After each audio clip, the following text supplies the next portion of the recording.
Pinagsamang lipad ng mga phoenix. Nagbabalik sila na nagniningning. Ang dakilang daan ay natural na nabuo. Nawawala ako sa aking pagiging lubos na walang laman. Bumagsak.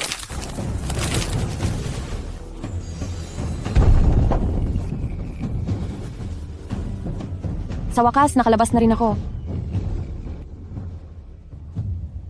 3,000 batas iyan ng taoismo. Pagkukulong ng mga espiritu. Akin na. Xiaoqi, bumalik ka rito. Naku! Nahuli ako. Matanda.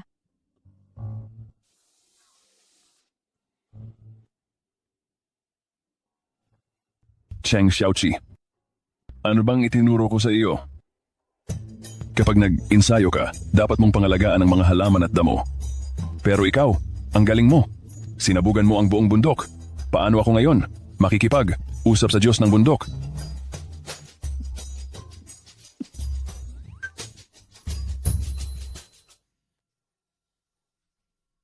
Kuro. Anong nangyayari sa iyo? Malapit na akong mamatay. Hindi na ako magtatagal pa. Dahil napakakulit mo, dalhin mo na lang ang maliit mong itim na pusang ito. Pakiayos mo na ang iyong mga gamit. Bumaba ka na ng bundok at humanap ka ng ibang paraan. Ayoko. Guro, kaya kitang iligtas. Anong sakit ba iyan? Tingnan ko. Ang sakit na ito ng guro, isa lang ang halamang, gamot mula sa Lingshan ang makagagamot. Ngunit ang halamang, gamot na iyon, nagkakahalaga ito ng 100 bilyong piso. Hindi ko kayang bilhin, anak. Guro, huwag kang mag-alala. Sisikapin kong humanap ng paraan para kumita ng pera at bilhin ang gamot mo. Sa normal na paraan, kahit kumita ka pa ng ilang daang taon, hindi mo kikitain ng 100 bilyon. Gayunpaman, mayroon akong isang paraan para kumita. Anong paraan? Ang apo ng kaibigan ng guro mo, siya mismo ang pinakamayaman sa Yuncheng. Pakakasalan mo siya, makukuha mo ang kalahati ng yaman ng pamilya nila. Para makabili ka ng gamot para sa akin. Talaga? Kung ganoon, magpapakasal na ako sa kanya ngayon. Huwag mong kalimutang gamitin ang password. Baka mali ang mapuntahan mo. Aking mabait na disipulo. Kung hindi ko sasabihin iyon, hindi ka talaga bababa ng bundok para magpakasal. Ngunit sa iyong kapalaran, mayroong isang malaking kapahamakan. Ang makakapag-alis ng kapahamakang ito ay ang taong nakatadhana sa iyo. Miss Agu, ang lokasyon ng matandang ginang ay huling lumabas dito pero hindi namin nakita ang kidnapper. Maghanap pa. Iligtas mo agad si Lola. Masusunod po. Masusunod po.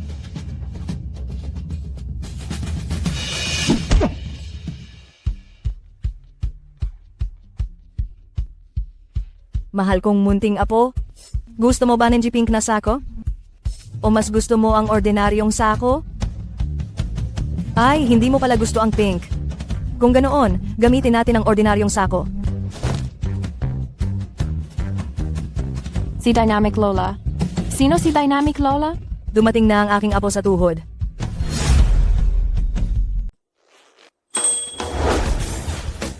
Sorpresa.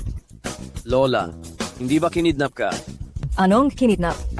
Kung hindi ko sasabihin iyon, madadala ba kita rito? Magaling. Tiyak na magugustuhan ito ng aking apo sa tuhod. Apo sa tuhod? Oo. Sa laro, nakilala ko ang isang netizen. Ang kanyang apo ay napakaganda. Nandoon siya. Lola, sa kalagayan ko, imposibleng magpakasal. Ako, Huwag kang mag-alala, sabi ng netizen ko, kaya kanyang iligtas. Nandoon lang siya. Lola, Tara na.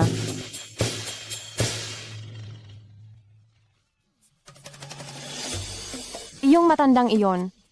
Pinapunta ako sa parke para hanapin siya, pero hindi man lang binigyan ng larawan. Paano ko siya hahanapin? Dynamic na Lola. Sino ang dynamic na Lola? Apo sa tuhod.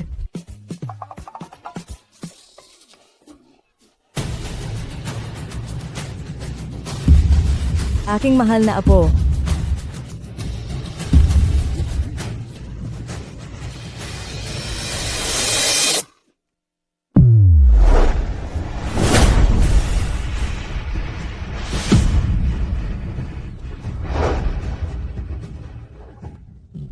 Anak, napakahusay mo. May kasintahan ka na ba? Isipin mo kaya ang anak ko?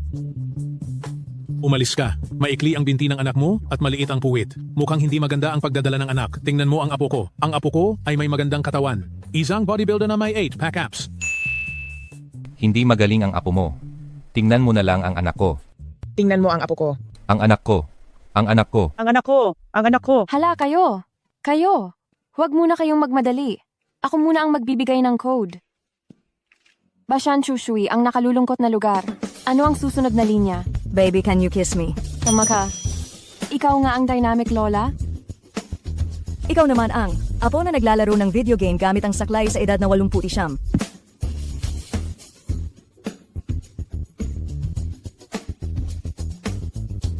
Ang ganda ng babaeng ito.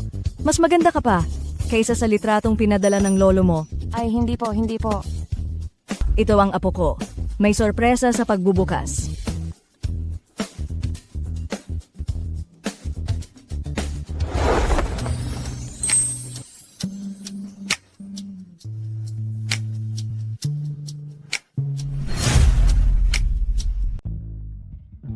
Ito.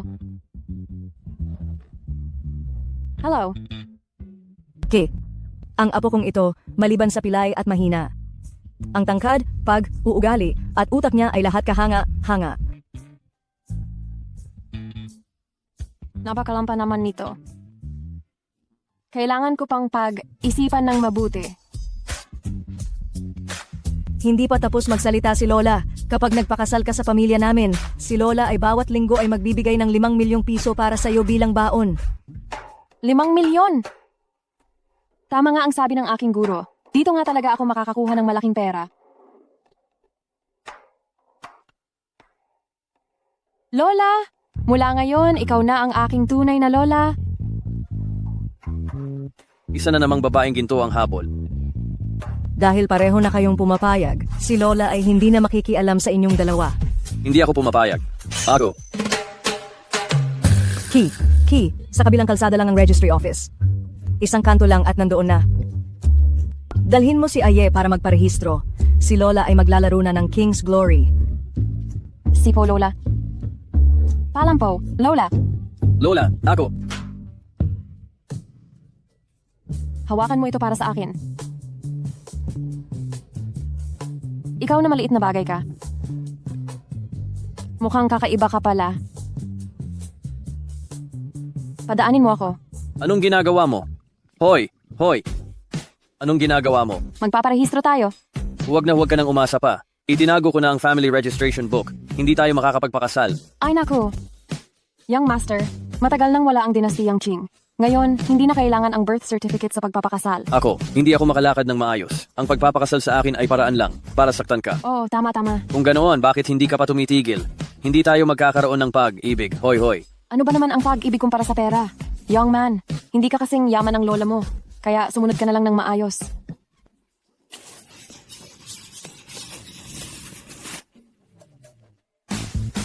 Umulan. Halika. Anong klaseng payong iyan?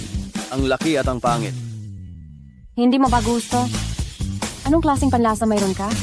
Hayaan na. Heto, kunin mo itong maliit.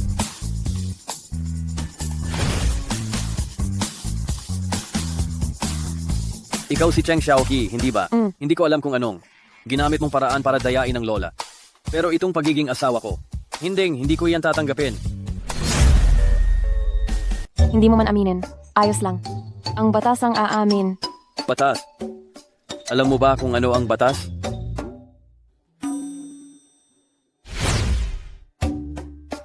Ang batas, ito ay isang sistema ng mga pamantayan na sumasalamin sa kalooban ng naghaharing uri.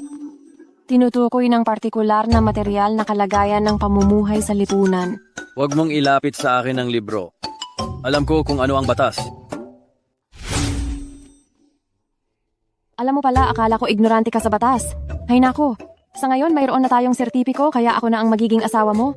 Mula ngayon, ikaw lang ang magdadala ng maliit na payong, ako talaga ang magdadala ng malaking payong. Ano man ang mangyari, hindi ako pwedeng magpakasal. May iba akong dapat pakasalan. Bakit? Siyam na araw na banal na kamay, alam kong napakagaling ninyo sa panggagamot. Wala nang sakit sa mundong ito na hindi ninyo kayang gamutin. Pakiusap, iligtas niyo si Jununggu. Hindi ko kayang gamutin ang sakit niya. Ang makakapagligtas sa kanya ay ang aking munting disipulo. Kung ganoon, maaari bang pakiusapan ang inyong disipulo na iligtas ako? Sama, Ligtas ka niya. Ngunit sa isang kondisyon, kailangan mo siyang pakasalan. Ano? Pagkatapos ng isang taon, babalik ang aking disipulo para hanapin ka.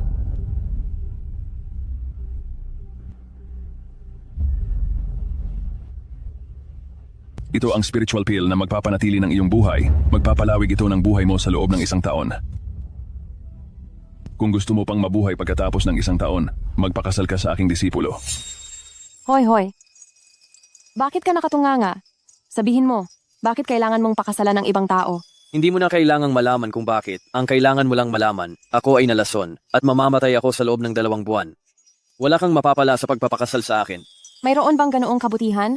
Kung mamatay ka, ibig sabihin ba ay mamanahin ko na ang trilyong yaman ng pamilya Gu? Kapag ako ay pumanaw na, ang lahat ng yaman ng pamilya Gu ay mamanahin ng aking ikalawang tiyuhin. Wala kang makukuhang kahit isang kusing. Kung gayon, hindi ka pwedeng basta mamatay. Ayoko ring mamatay, pero ang taong magliligtas sa akin ay hindi pa rin nagpapakita hanggang ngayon. Ang banal na manggagamot ang siyam na langit. Magagawa lang niya na mapahaba ang aking buhay sa tulong ng gamot, pero hindi niya magagamot ang aking lason. Huwag kang maniniwala sa mga mapanlinlang na paraan na iyan. Ang iyong binti at ang lason na umiiral sa iyo. Kaya kong gamutin iyan.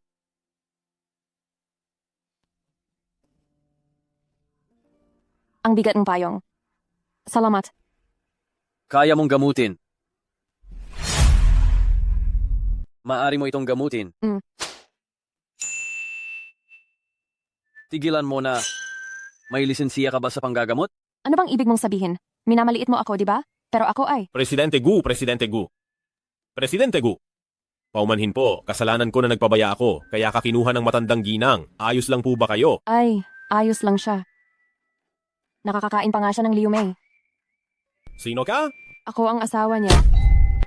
Asawa? Presidente Gu. Kami ay. Presidente Gu. Presidente Gu, Presidente Gu. May lason ang liumay na ito. Ikaw ang may lason. Presidente Gu, Presidente Gu. Huwag mo akong takutin.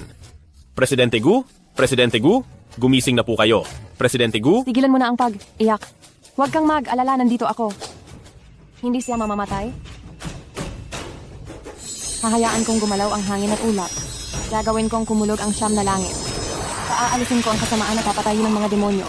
Ibalik mo sa akin ang kaliwanagan. Bawiin mo ang iyong malay. ano? Nagsusuka na ng dugo si Boss Gu tapos hinahampas mo pa siya gamit ang kamay. Baliw ka ba? Sinisikap ko siyang iligtas. Iyan ang pagliligtas kay Boss Gu? Oh, tama. Boss Gu, Boss Gu. Pero niligtas mo ako. Sabi mo kaya mong pagalingin ang binti ko, tama? Tama. Pero hindi ko gagawin. Hindi ba sinabi mo na wala naman akong lisensya para mag-practice ng medisina? Bibigyan kitang 50 milyong piso. Huwag kang mag-alala, mahal ko, gagaling ka. Ang 50 milyong piso na ito ay pauna lamang. Pagkatapos ikaw ay gumaling, magdadagdag ako ng 300 milyong piso pa. Kung ganoon, bakit pa tayo mag-aantay? Bumalik na tayo ngayon at magsimulang magpagaling. Hoy, hoy, hoy.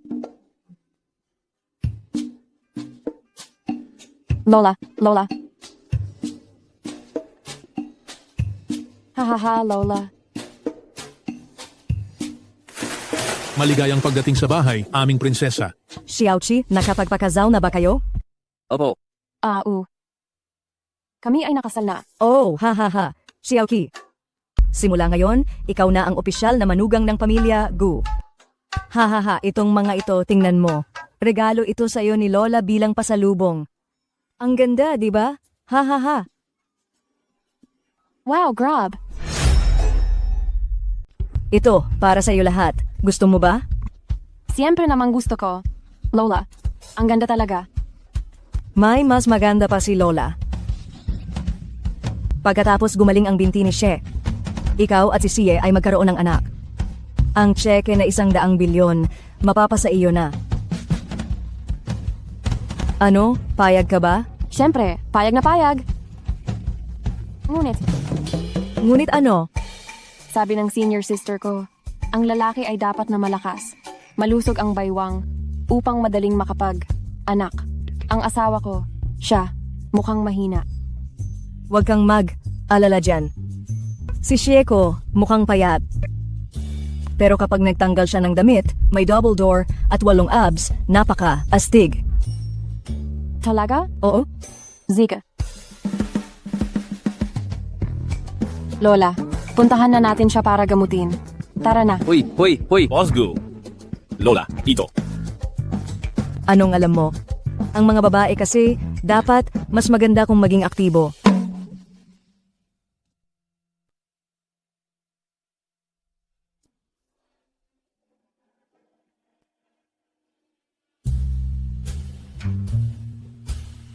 Hubad na. Hubad. Hubarin lahat. Hindi maganda. Anong hindi maganda doon?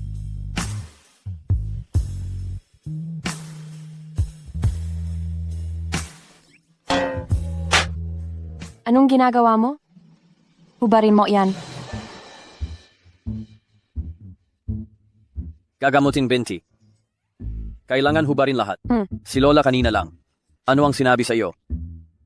Siyempre tungkol sa paggamot ng binti. Sinabi ng aking guro, ang mga ugat ng nerbiyo ng tao ay magkakaugnay. Bukod pa riyan, ikaw ay nalason. Kailangan ko munang alamin ang iyong kondisyon ng katawan para makagawa ako ng susunod na hakbang. Sino ang guro mo? Ang pangalan ng guro ko ay Dong Junda. Baka hindi mo siya narinig? Ang alam ko lang ay si Shu Junda. Napaka, ignorante. Ikaw na maliit na Ginoo, bakit ka masyadong mabagal? Hubad ka ba o hindi? Kung hindi, ako ang maghuhubad sa iyo. Ako na lang.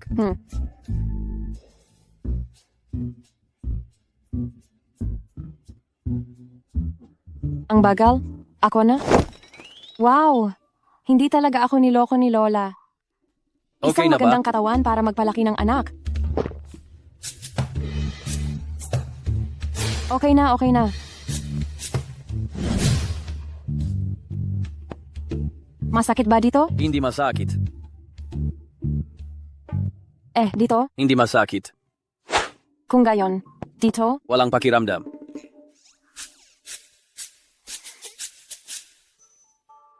Kung gayon. Dito? Cheng Xiaoqi. Ay, naku. Mahal. Iniisip ko lang ang kapakanan mo. Ang tiyan ay karaniwang malambot. Madali kang kabagan kung hahampasin ng martilyo. Medyo bastos na yung paghipo mo.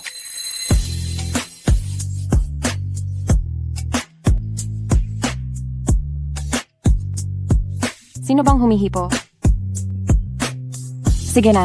Ang kondisyon ng katawan mo alam ko na siguro. Gagaling dyan, sigurado? Kailangan ko bang manatiling nakaupo ng ganito? Kung gayon, papalitan ko ang posisyon mo. Kumusta? Gusto mo ba itong posisyon na ito? Huwag mo na itong itanong. Ang kama mo pala. Napakalambot. Gagamutin mo pa ba o hindi na? Pampainit lang. Mabilis na aksyon ngayon. Ang kakaibang espiritu ay aabutin. Natanggal na ang lason. Ayan, tapos na. Tapos na agad. Oh! Tumayo ka at subukang maglakad. Huwag kang magbiro. Sa ganyang pitik mo lang. Teka. Gumagalaw ang binti ko. Bakit ka nakatunganga diyan? Bumangon ka at maglakad.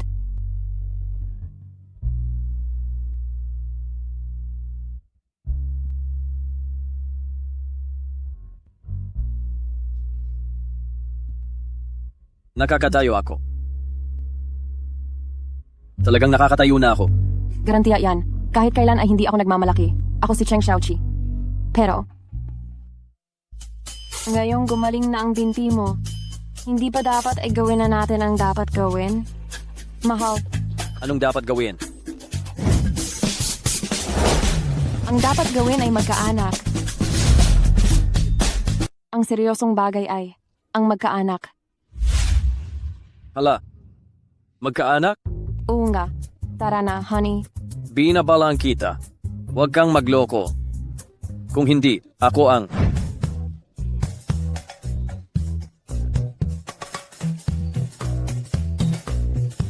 Ah. Ang hirap palang magkaanak. Yan ba ang sinasabi mong magkaanak? Oh. Ang sabi ng ate ko, ang magkaanak ay ang pag-aayos ng higaan. Kaya hindi ka magkakaanak niyan. Kung gayon, paano ba manganak? Kailangan. Kailangan. Kailangan. Kailangan. Kailangan. Sek now. Bali.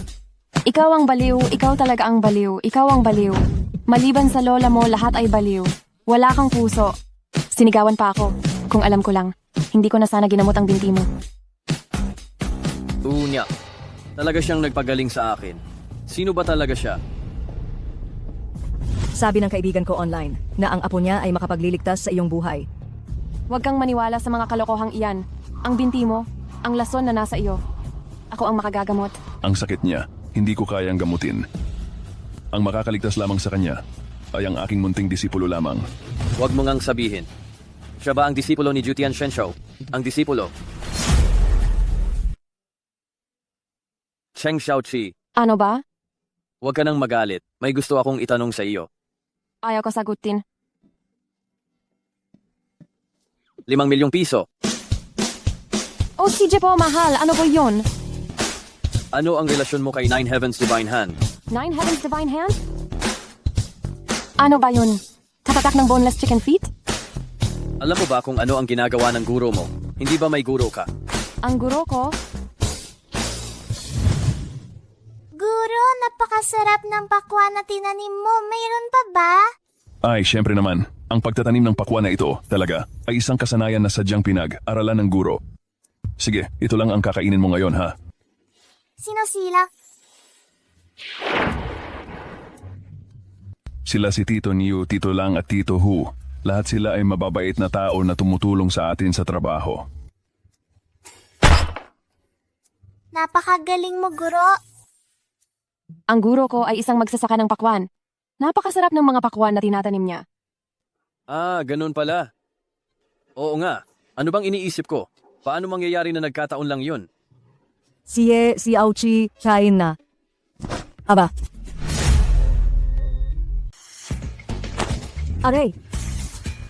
Nakalimutan kong nag-aanak pa pala kayo? Lola, nakipag-ayos na kami. Ang galing talaga ng manugang ko. Lola, wala po kaming ginawa. Anong ibig mong sabihin na wala? Nakalimutan mo na dahil nakasuot ka na ng damit, di ba? Huwag Ikaw kang na lalaking magsinungaling. walang kwenta. Lalaking walang kwenta, oo, lalaking walang kwenta talaga. Huwag kang magsinungaling. Sige, ayaw mong aminin, di ba? Kung gayon, uulitin natin. Lola, paalisin mo na siya. Shiye, nakakatayo ka na. Hihi, Lola. Ako talaga ang gumamot. Ibig sabihin ba, gumaling na ang sakit ni Shiye? Hindi pa siya ganap na gumagaling. Kailangan ko siyang gamutin muli ngayong gabi. Gamutin muli. Makakagaling na ba siya ng tuluyan? Oh, ang mga binti lang niya ang gagaling, pero may natitirang lason pa rin sa katawan niya. Mahirap gamutin ang lason na ito. Oh, ganon pala. Ibig sabihin ba ang sinabi ng aking kaibigan sa internet na si Xiaoqi ang makakasalba kay Aye ay ang makasalba lang sa mga binti ni Aye? Tama nga. Ang lason na ito ay tanging ang disipulo ng Siyam na araw na banal na kamay lang ang makakagamot. Anong nangyayari sa inyo? Ang palagay ko ay, Xiaoqi, napakagaling mo. Xiaoqi, salamat sa iyo. Walang anuman, Lola. Hindi ka dapat mag-alala. Ang lason ng asawa ko, gagawan ko ng paraan para magamot. CEO Gu, natagpuan ko na ang disipulo ng Siyam na araw na banal na kamay. Ano? Talaga? Nakakuha lang ako ng balita. Ngayong gabi, ang disipulo ni Nine Heavens Saint Hand ay darating sa subasta sa Kyoto. Ang sino mang makakabili ng pinakamahalagang kayamanan sa auction ay magkakaroon ng pagkakataong humingi ng tulong niya. Tutulong ang disipulo ni Nine Heavens Saint Hand? Ito ang imbitasyon. Kung gayon, maaari na bang malunasan ang lason ni Xie? Pero, Ihanda ang sasakyan ngayon. Pupunta ako sa lugar ng piging kaagad. Ziga. pero siye, kung makita mo, ang disipulo ni Nine Heaven Saint Hand. Paano na si Xiaoqi? Uusapan na lang natin iyan mamaya. Matagal na akong may sakit. Ang mga puwersa mula sa ibang bansa ay nagmamasid na may masamang hangarin. Kailangan kong gumaling kaagad. Lola, anong auction ba iyan? Ito ay isang paghuhusga ng mga kayamanan at pagsusubasta ng mga lumang kagamitan at relikya. Maraming kayamanan at masasarap na pagkain doon. Mukhang masaya iyan ah. Lola, gusto ko ring pumunta. Sige. Kung ganoon, siye, isama mo na si Xiaoqi. Ipaayos mo na rin siya. Ipaayos?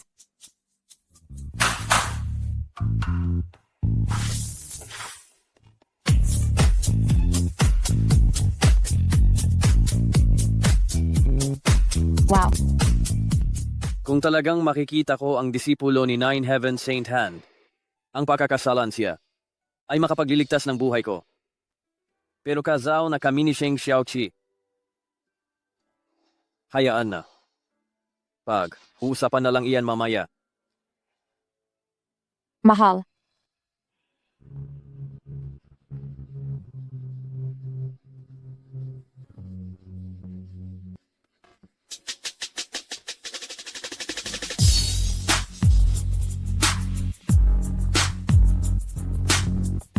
Mahal?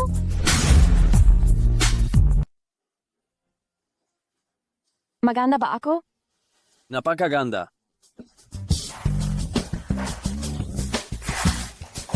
Anong sabi mo? Wala namang anuman. Tara na.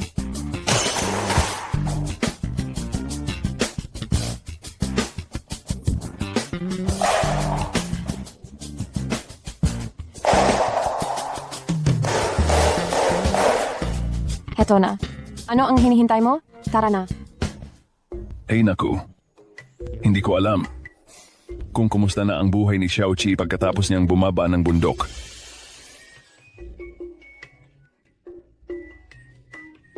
Ang puso ko, hindi pa rin mapalagay. Tatawagan ko si Chengze para magtanong. Guro, nakarating na ako sa Yuncheng.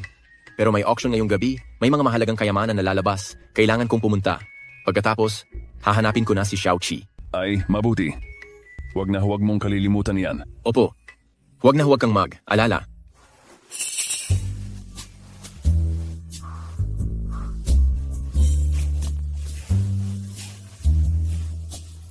Uy, Xiaoli, nabalitaan mo ba? Gumaling na ang binti ni Gushe at nagpakasal pa sa isang babae. Balita lang iyan. Ang binti niya ay may malubhang sakit, imposibleng gumaling. Sana nga balita lang. Kundi dahil sa pag-iwan mo sa kasal ninyo, nalugi ka talaga. Dumating na si Ginoong Gu.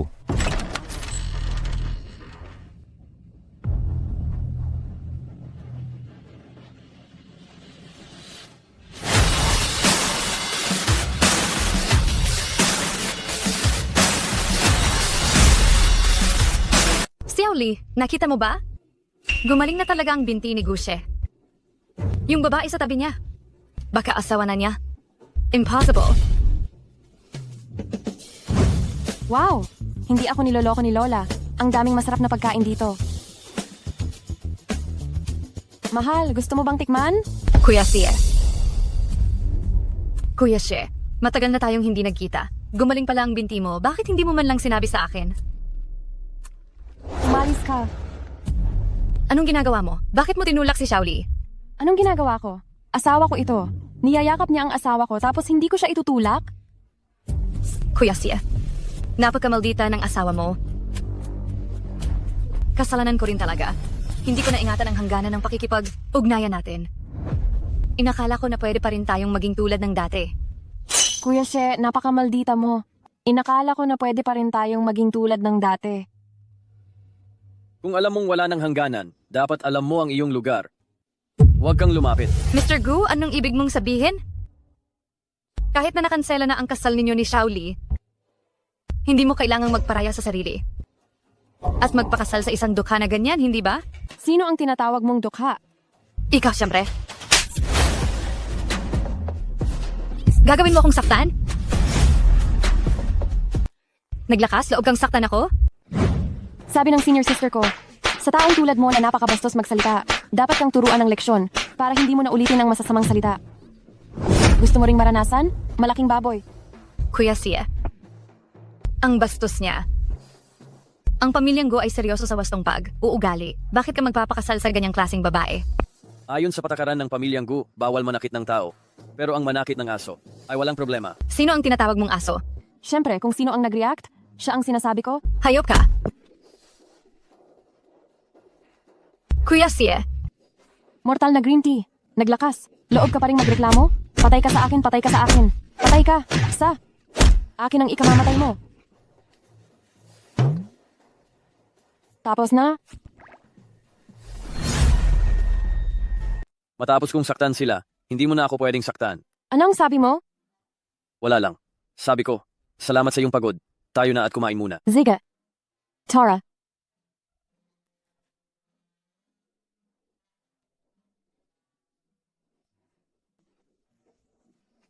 Shaoli, ayos ka lang ba? Wala kang hiyan. Maghanda ka. Shaoli, malapit na magsimula ang subasta. Pumunta muna tayo sa ating subasta.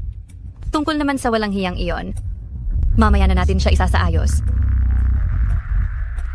Mga ginagalang na panauhin, maligayang pagdating sa salo-salong ito. Ang tema ng subastang ito ay pagsusuri ng antigo. Mayroon ditong 12 kayamanan na mahirap talagang makilala kung alin ang totoo at peke. Ang panimulang presyo para sa lahat ng kayamanan ay 100 milyon. Kung sino man ang makakakuha ng pinakamahalagang kayamanan ay siya ring makakakuha ng isang pagkakataon para sa disipulo ni Jutian Shengsho na gumawa ng aksyon. 12 kayamanan na mahirap makilala kung alin ang totoo at peke. Paano natin malalaman kung alin ang pinakamahalaga?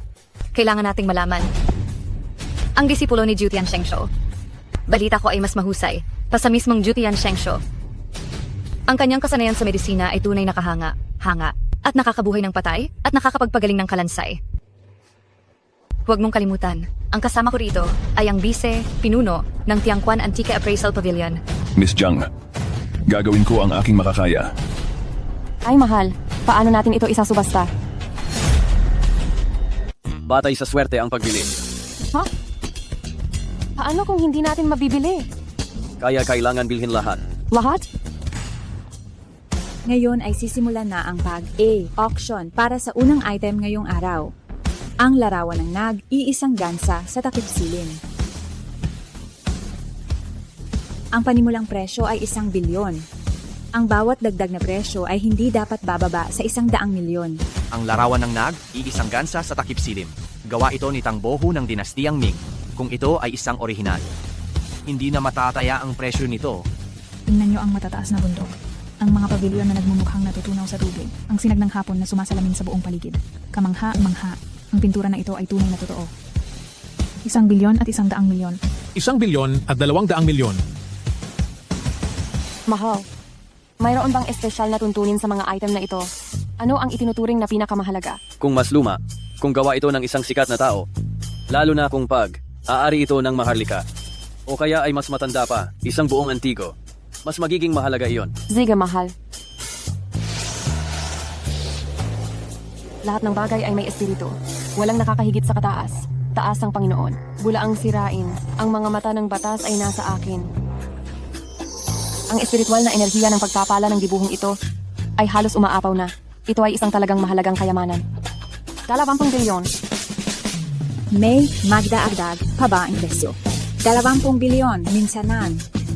20 bilyon, 2 beses. 20 bilyon, 3 beses. Nabenta. Ang isang probinsyana ay mananatiling isang probinsyana. Naniniwala siya sa lahat ng sinasabi ng iba. At alok pa ng 20 bilyon. Tama. Probinsyana. May pera ka ba? Wala ako. Pero mayroon ang asawa ko. Bakit ka mayabang? Inaakala mo bang babayaran niyo ni CEO Gu para sa iyo? Tumahimik ka. Siya ang asawa ko. Bakit ka mayabang?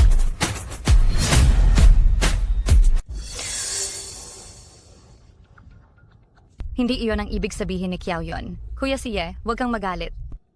Hindi nagagalit ang asawa ko. Talagang ipinagtatanggol ako ng aking asawa. Di ba mahal? Master Xiangquan. Tunay ba itong obra? Sa unang tingin sa papel ng painting, medyo bago ang papel at hindi tumutugma sa edad ng painting. Kaya, inakala ng matanda na ito ay peke. Pero sa sandaling kinuha ko ang painting, napansin ng matanda na may 2 selyo sa kaliwang ibaba. Parehong kinolekta ni Emperador Kangxi at ni Emperador Qianlong ang painting na ito. Nagkamali ng tingin ang matanda. Ito ay tunay. At ang halaga nito ay higit pa sa 2 bilyong yuan talaga. Ano? Tingnan mo. Sulit, hindi ba? Nakakainis, nakpasikat na naman siya. Hindi ako naniniwala sa swerte mo na makakaswerte ka pa sa susunod. Ngayon, narito ang pangalawang item sa auction ngayong gabi. Ang Sunshine Court Lady. Ang panimulang presyo ay tiyak na 100 milyong yuan. Ang bawat dagdag na bid ay hindi bababa sa 10 milyong yuan. Ang Sankai Court Lady na ito ay may kakaibang hugis, maliwanag ang glaze at walang halong dumi, matingkad ang kulay. Mula pa noong panahon ng Tianbao, hindi matataya ang halaga nito. Aabutin ng kalahating oras ang auction ng isang painting. Kung bibilhin natin ang 12 item na ito. Baka abutin tayong alas 12 ng gabi. Malamang. Hindi pwede. Alas 9:30, kailangan nating gamutin ang binti mo. Mukhang kailangan pa rin nating bilhin ang pinakamahal na item sa buong auction. Tapos, uunahin nating gamutin itong binti mo bago natin makipagkita sa disipulo ng banal na kamay ng siyam na langit. Alam mo ba kung paano hanapin ang pinakamahal? Hindi ko alam. Wala ka namang alam sa pinagsasabi mo, ah? Ikaw ang wala. Ikaw ang nagpapalabas ng umuugong na napakalakas na kidlat na utot. Bastos ka! Bakit ka sumisigaw? Kung kaya mo, hanapin mo ang pinakamahalaga. May kakayahan akong gawin iyan. Sige, hanapin mo. Kung hindi mo mahanap, luhod ka at magbigay sa akin ng 10 pagyukod. Kung sakaling mahanap ko, magbigay ka sa akin ng 100 pagyukod. Bakit wala kang lakas ng loob? Bakit may ikakatakot pa ako? Kung talagang makikita mo, luluhod ako sa iyo at magbibigay ng 200 pagyukod. Sige, iyan ay isang kasunduan. Ate host, maari ko bang direktang kunin ang pinakamahalagang item sa buong lugar? Oo naman. Ngunit, isa lang ang pagkakataon mong pumili. Kung mabibigo ka sa iyong pagpili, hindi ka na makakapili ng ibang kayamanan. Ang lahat ng bagay ay may espiritu, ang kasinungalingan ay naglalaho. Sumasa iyo ang mata ng karunungan.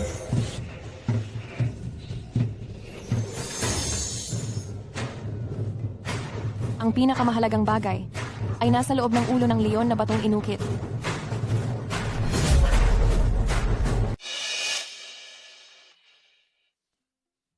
Balif. Cheng Xiaoqi, sa lahat ng mga kayamanang ito, ang pinakamura ay ang inukit na ulo ng leon na bato. Ang inukit na ulo ng leon na bato ay mukhang medyo bago. Hindi iyan dapat kayamanan.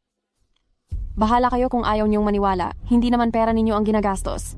Mahal, maniwala ka. Siguradong tama ako. Kuya Xie, okay lang kung Cheng Xiaoqi ay nagsasalita ng walang kabuluhan. Pero kung talagang binuksan iyan at hindi iyan ang totoo, mapapahiya niya ang pamilya Gu. Gaano ka kasigurado? 10 sa 10. 10 sa 10? Talagang wala kang alam sa mundo. Ay nako, hindi ko alam kung gaano kalalim ang lupa, pero mamaya luluhod ka. Ikaw? Tama na. Dahil si Xiaoqi ang pumili. Kahit isa lang ang tiyansa. Maniniwala ako. 100 bilyon. President Gu. Kuya Xie? Miss Jiang, ipinapakita lamang ni President Gu ang pagmamahal sa kanyang asawa. Gusto niyang gastusin ng walang kabuluhan ng pera para sa kanyang asawa. Huwag ka nang makialam sa bagay na hindi mo problema. Okay lang kahit walang kabuluhan. Hindi kami nagkakaubusan ng pera. May magdadagdag pa ba ng presyo? 100 bilyon, una. 100 bilyon, pangalawa. 100 bilyon, pangatlo. Benta. Master Xiangquan, ang leon na bato ba ay may kasaysayan? Ang inukit na ulo ng leon na bato na ito ay modernong gawa, bago. Cheng Xiaoqi, maghanda kang lumuhod sa akin. Hindi niyo naman siguro iniisip na ito ay isang ordinaryong inukit na ulo ng leon na bato lang, di ba? Baka may sikreto pa ito. Ngayon, ipapakita ko sa inyong lahat ang totoo.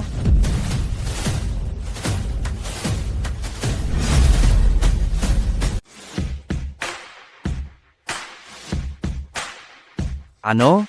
Ang Imperial Seal. Ang Imperial Seal na nawala ng 1,000 taon ay lumabas sa ulo ng leon. Ang eksenang ito ay makakapagbukas ng pintuan ng langit.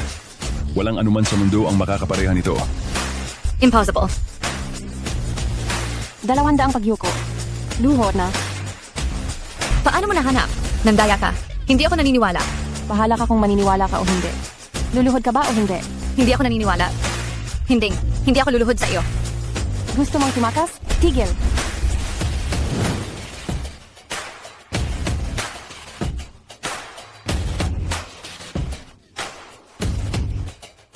Batiin natin si Ginoong Gu. Ang halaga ng Imperial Seal, wala ng ibang antigong makakatumbas pa. Ang subasta na ito ay magtatapos ng mas maaga. Ayon sa kasunduan, ang disipulo ng Nine Heavens Divine Hand ay darating sa banquet hall sa alas 10. Sa oras na iyon, dumiretso na lang po kayo. Tsaka, alas 10? Anong oras na ngayon? Alas 9:30. Oras na para gamutin ang binti. Tara na. Unahin na natin ang paggagamot. Ngunit ang disipulo ng Nine Heavens Divine Hand. Aray! Mas mahalaga ang paggagamot sa binti. Tara na.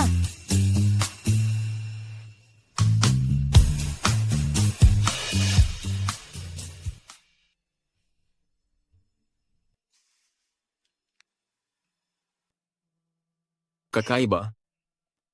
Mula nang pumasok ako sa banquet hall na ito, nararamdaman ko na ang presensya ng sagisag ng aking junior sister.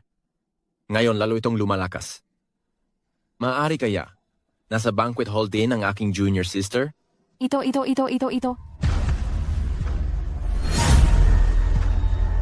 Siya ba ang nakababata kong disipulo? Pero matagal ko nang hindi nakikita ang aking disipulo at hindi ko alam kung ano na ang hitsura niya ngayon. Ay, tama. Meron akong larawan na ibinigay sa akin ng master. Hala, paano ko siya makikilala? Sige na nga, habulin ko na lang siya at tanungin direkta. Bakit walang ni isang kusing ang pitakang ito? Manok ba ang binordahan mo? Ito ay ang malaking phoenix sa bundok. Kapag lumaki ako, tiyak na kukunin ko iyon. Nakababata kong disipulo? Sino ka? Ako ang kuya mo. Ang tagal nating hindi nagkita. Ang laki mo na pala. Master. Kuya. Kaya pala, ikaw ang disipulo ng siyam na langit na dalubhasa? Tama. Ay naku kuya, matagal na tayong hindi nagkikita. Hindi kita nakilala sa unang tingin. Kahit ang kuya mo, ito lang ang pitaka ang nakapagkumpirma. Ang pitakang ito ay kay Cheng Xiaoqi? Si Cheng Xiaoqi pala ay disipulo rin ng siyam na langit na dalubhasa. Nakababata kong disipulo, ano man ang sasabihin mo, sa bulwagan na tayo ng piging mag-usap. Ngayon, narito na ang pinaka-inaasahang bahagi ng gabi. Malugod nating salubungin ng masigabong palakpakan ang disipulo ng siyam na langit na dalubhasa, si Ji Sha Chengze.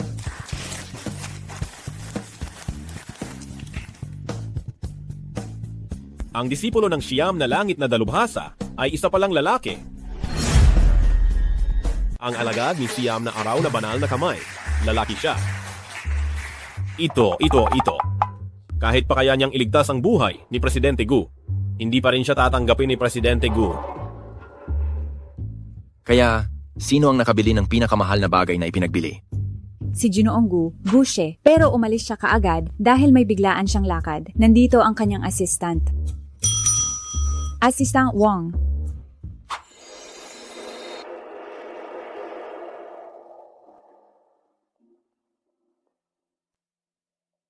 Sige na. Ang huling sesyon ay matagumpay na natapos. Tapos na agad? Ngayon, tumayo ka at subukang tumalon. Talon.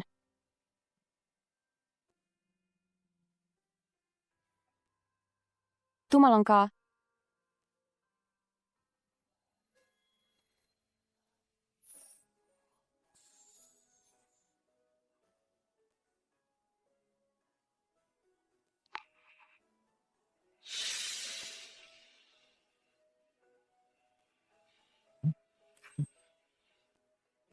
Ang binti ko. Talagang gumaling na ang binti ko. Mahusay ako, di ba? Presidente Gu, may masamang balita. Anong nangyari? Ang alagad ni Siam na araw na banal na kamay siya. Sa Isang manloloko.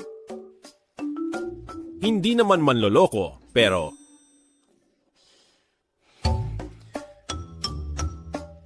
siya ay lalaki. Lalaki. Iniisip ko, maliban kung hindi mo napipiliin ang kasarian at gusto mo pang pumunta sa ibang bansa para magpakasal sa kanya. Kailangang tiyak ang kasarian. Tama, iyon ay tama. Tama, kung gayon, kakamustahin mo pa ba siya? Ay, hindi na. Ay,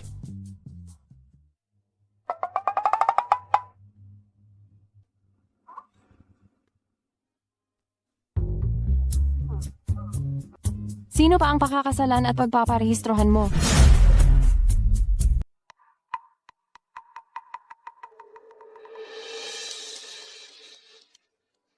Sa totoo lang. Ano ang sa totoo lang? Hayaan na. Ang Jutian Sheng Show, pinapagpakasal ako sa isang lalaki. Siguro niloloko lang ako nito. Wala lang. Hoy, ikaw na lalaki ka. Bakit ang hirap mong magsalita? Nako, sinabi ko na sa iyo. Huwag kang maniwala sa Jutian Sheng Show. Wala namang kwenta iyan. Ako lang. Ako lang. Ang makakagamot sa iyo.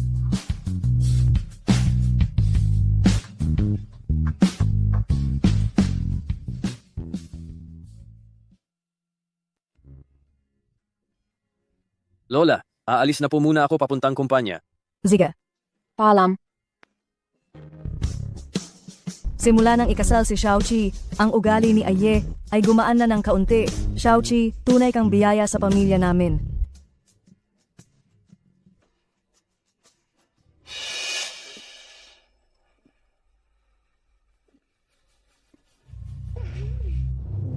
Xiaoqi, anong nangyayari sa'yo?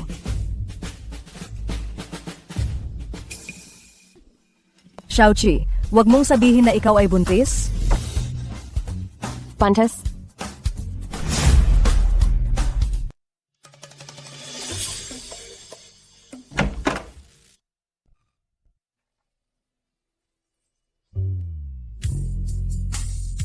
Asawa ko. Dapat na tayong roll sa kama.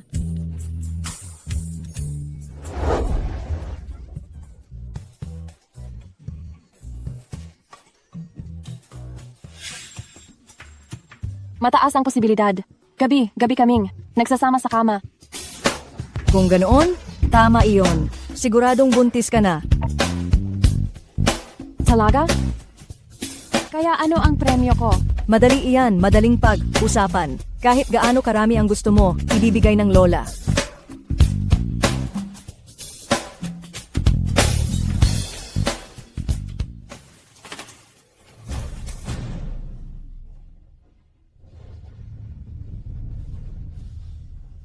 Mamaya, sabay tayong pupunta kay Xie. Para ipaalam kay Xie ang magandang balita, papasamahin ka ni Xie para magpatingin sa ospital. Kumain. Kumain ka pa ng marami. Kumain ka pang marami. Halika. Sapat na, Lola.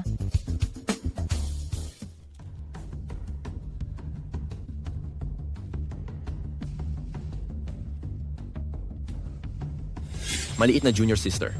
Ito ang aking pribadong contact information. Kung mayroon kang anumang problema, kontakin mo lang ako. Darating ako kaagad.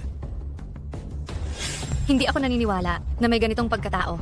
Hindi ko pa rin mapapasa kamay si Guxie.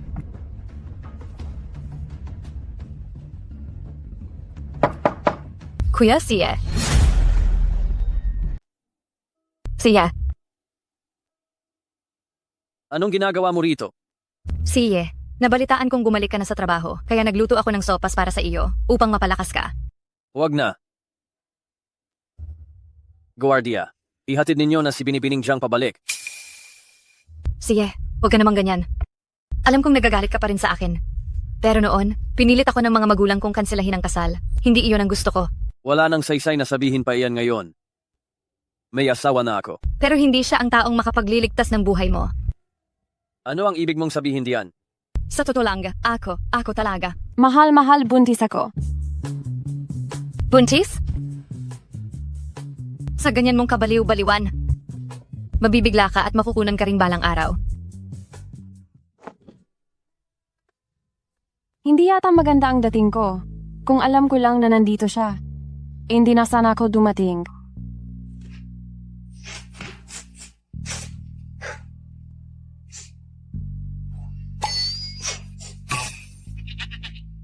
Lumayo ka.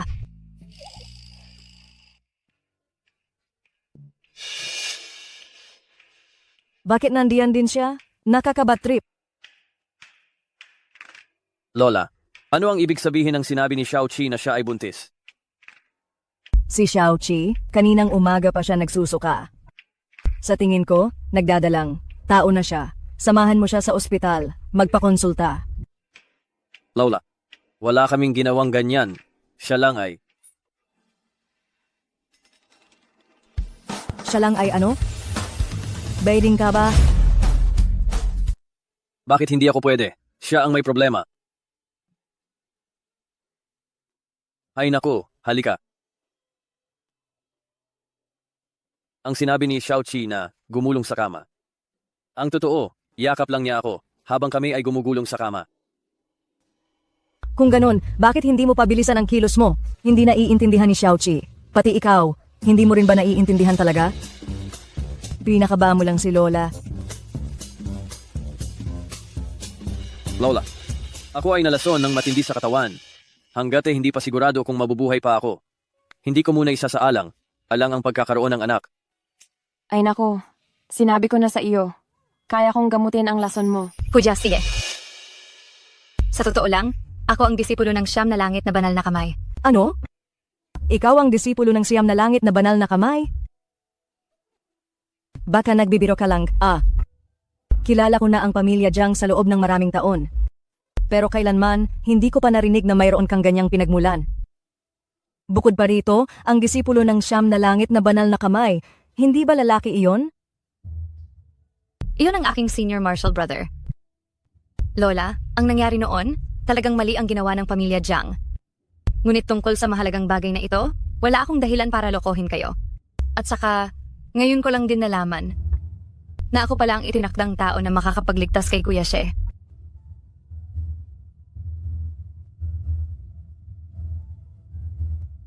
Kung hindi kayo naniniwala, maaari akong magpatawag ngayon din ng aking senior martial brother upang maging saksi ko.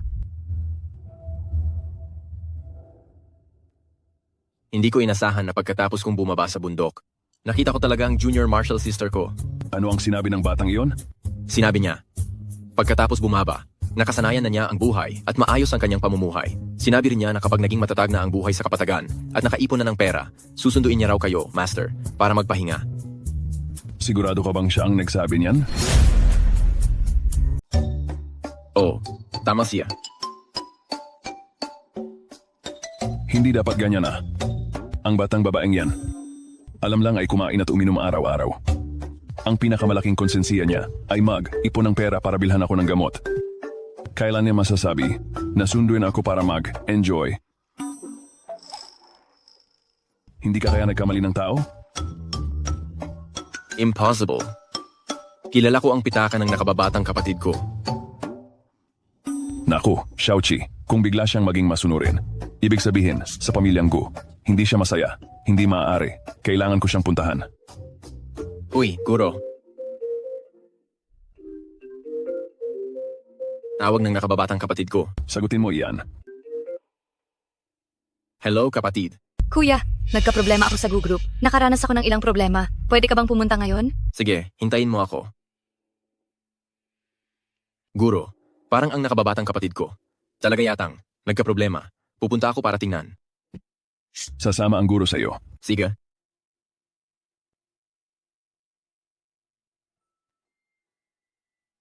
Darating ang kuya ko sa loob ng 30 minuto.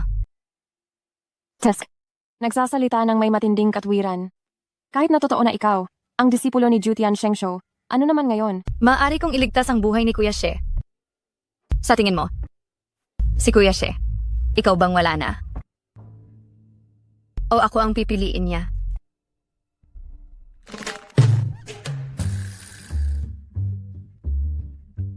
Kuya, siya. Kinurot ni ako. Hindi lang kita kukurutin, kundi hahatawin pa kita gamit ang kotse para patayin itong maliit na asong ito. Kuya She, sinabi niya na aso raw ako. Sabi niya, babanggain niya raw ako. Ang bastos niya. Ang bastos niya.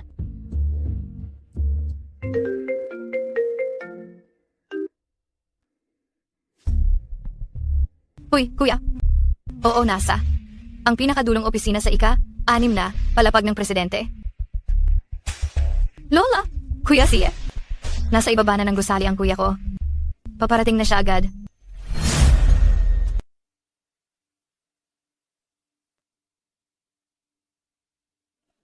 Teka lang. Anong ginagawa ninyong dalawa? Ako ang lolo sa tuhod ng asawa ng inyong boss, Gu. Mayroon lang akong kailangan sa kanya. Lolo sa tuhod? Huwag ka ngang magbiro. Alam mo bang napakataas ng katayuan ng aming boss Gu? Kaya bang magkaroon ng lolo sa tuhod na katulad mo? Kung hindi ka naniniwala, diretso mo siyang tawagan. Alam mo bang napaka-abala ng aming boss Gu? Para lamang sa isang amoy, mahirap na pulubin na tulad mo. Tawagan siya. Sas. Umalis na kayong dalawa. Umalis na. Ikaw din. Ito, ang Gu Korporasyon na ito.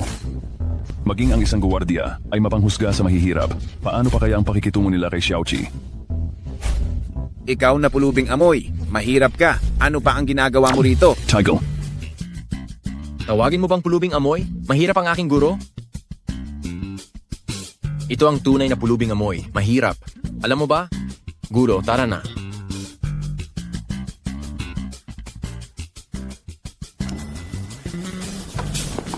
Bilisan natin. Baka mainip na si Xiaoqi. Sabi ng nakababatang kapatid na babae. Nasa opisina siya ng presidente. Dapat ay nandoon. Doon siya sa direksyong iyon. Ayos, sige. Dumating na ang aking nakatatandang kapatid.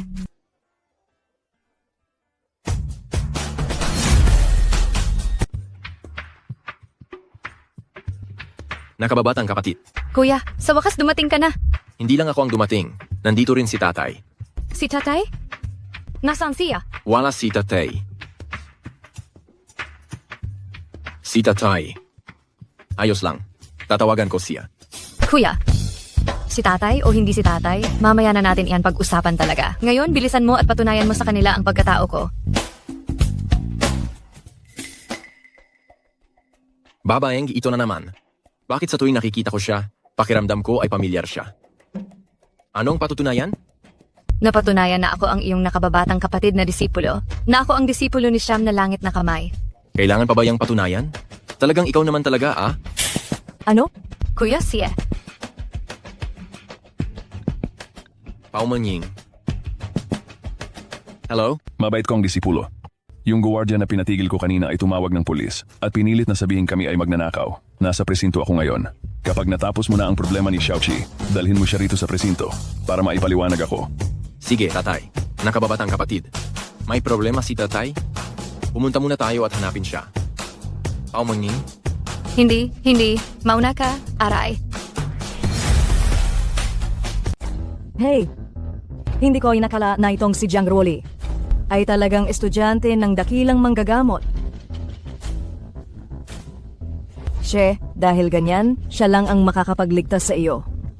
Pero, ikaw at si Xiaoqi ay kasal na. Kasalanan ito ni Lola. Talagang kasalanan ni Lola na nagmadali akong bigyan ng tagapagmana ang pamilyang Gu, kaya ako ay nag-panic. Lola, anong kasal? At anong pagliligtas? Ano bang uusapan ninyo? Kami.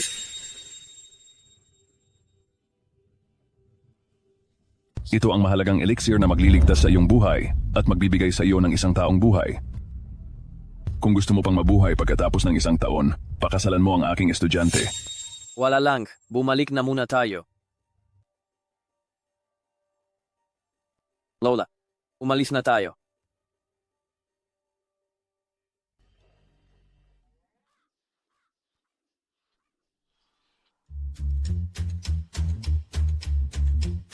Dito na yon. Dakilang kapatid. Ano po ba talaga ang kasalanan ni Guro? Wala.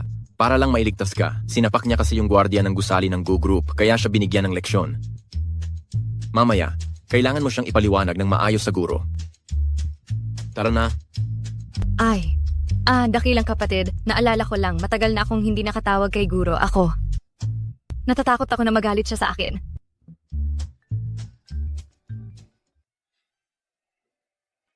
Uy, Guro. Nandito na kami sa labas. Oh, papasok na kami kaagad. Huwag na, nandito ako. Guro. Ayos lang po ba kayo? Ayos lang naman. Makatwiran naman ang mga pulis. Pinagawa lang nila ako ng pahayag at inusisa ng ilang beses. Pagkatapos, pinalabas na ako, di ba? Mabuti po at ayos lang kayo. Ay, nakita mo ba ang nakababatang kapatid mo? Ayos lang ba siya? Ayos lang. Ang nakababatang kapatid ay wala lang.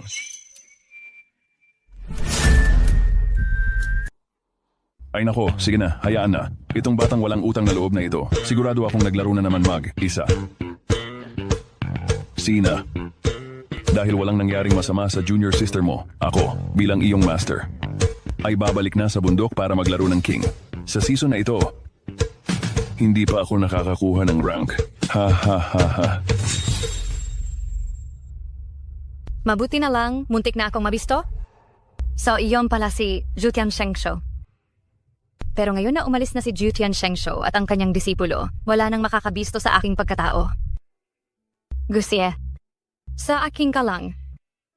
She, ano ba ang plano mo? Si Jiang Ruoli ay disipulo ni Jutian Shengsho at kailangan mo siyang pakasalan para mabuhay ka. Pero sa ganoong paraan, kailangan mo nang makipagdiborsyo kay Xiaoqi. Lola, kami ni Xiaoqi ay isa lamang transaksyon. Basta bigyan ko lang siya ng mas maraming pera, papayag siya.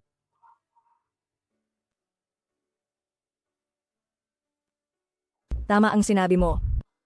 Pero si Xiaoqi, gusto ko talaga siya. Kailan mo balak sabihin sa kanya ang tungkol sa diborsyo? Medyo huli na ngayon. Bukas na lang. Hindi na kailangang maghintay ng bukas. Hindi ako pumapayag. Hindi ako hihiwalay. Xiaoqi. Ikaw pala si Gusie. Walang hiya. Wala kang puso. Kahit na pera mo lang ang habol ko. Hindi naman ganoon karami. Isa pa. Ako ang nagpagaling ng mga binti mo. Ano bang masama kung humingi ako ng bayad? Hindi ko sinabing may masama, pero sabi ni Jutian Shengsho, dapat daw akong magpakasal sa estudyante niya. Kung hindi, mamamatay ako. Sinabi ko na sa iyo, kaya kong gamutin ang binti mo. Basta, kalimutan mo na ang hiwalayan. Xiaoqi, ang totoo, kung hiwalayan mo si Siye, hindi ka malulugi. Kung maghihiwalay kayo, makukuha mo ang kalahati ng arian ng pamilya Gu. Talaga? Oo.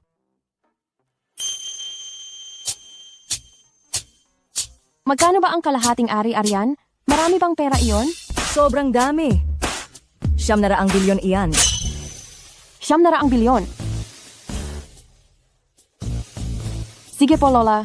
Hihiwalayan ko na siya ngayon. Chang Xiaoqi, makikipaghiwalay ka sa akin? Ganyan ka ba talaga kasaya na makipaghiwalay sa akin? Tingnan mo ang ugali mo. Sabi mo hindi para sa pera. Para lang ako sa pera, ano ngayon?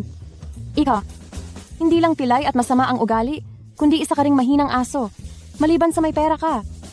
Ano pa bang magandang katangian mo? Ang sinasabi ng aking manugang ay sadyang objetibo.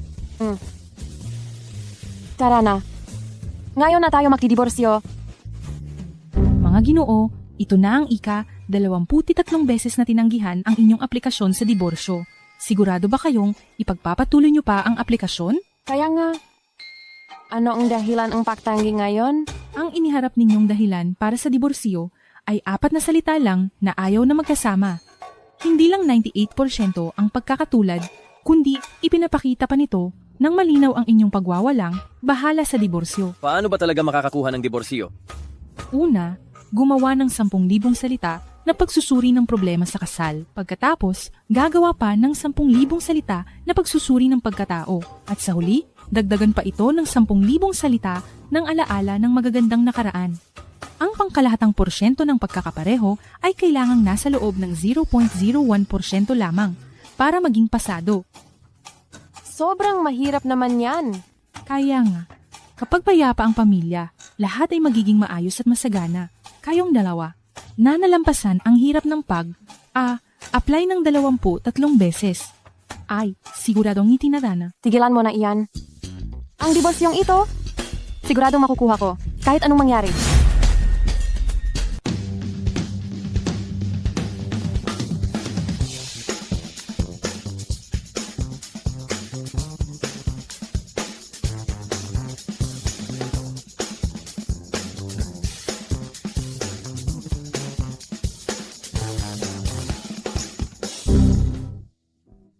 Sino-sino ba ang nakakuha ng pwesto para sa diborsyo?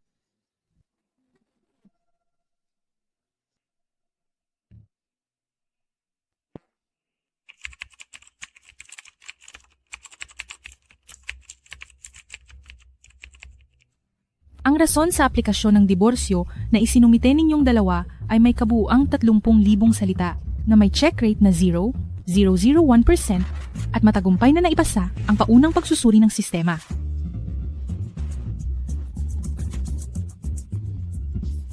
Ikaw pa rin ang mahusay. Kung ako ang sumulat nitong 30,000 salita, baka pag nailibing ka na, wala pa akong maisusulat na 300. Ngayon, gagawin ninyo ang isang pagsubok. Kayo ay kailangang sa loob ng 1 oras, tapusin lamang ang 5,000 tanong na ito. Anong nangyayari? Pagkasap, nandito ako para makipagdiborsyo, hindi para mag-exam ng college. Pareho lang ang kasal at ang college exam. Pareho silang napakahalagang yugto sa buhay. Kailangan itong subukan.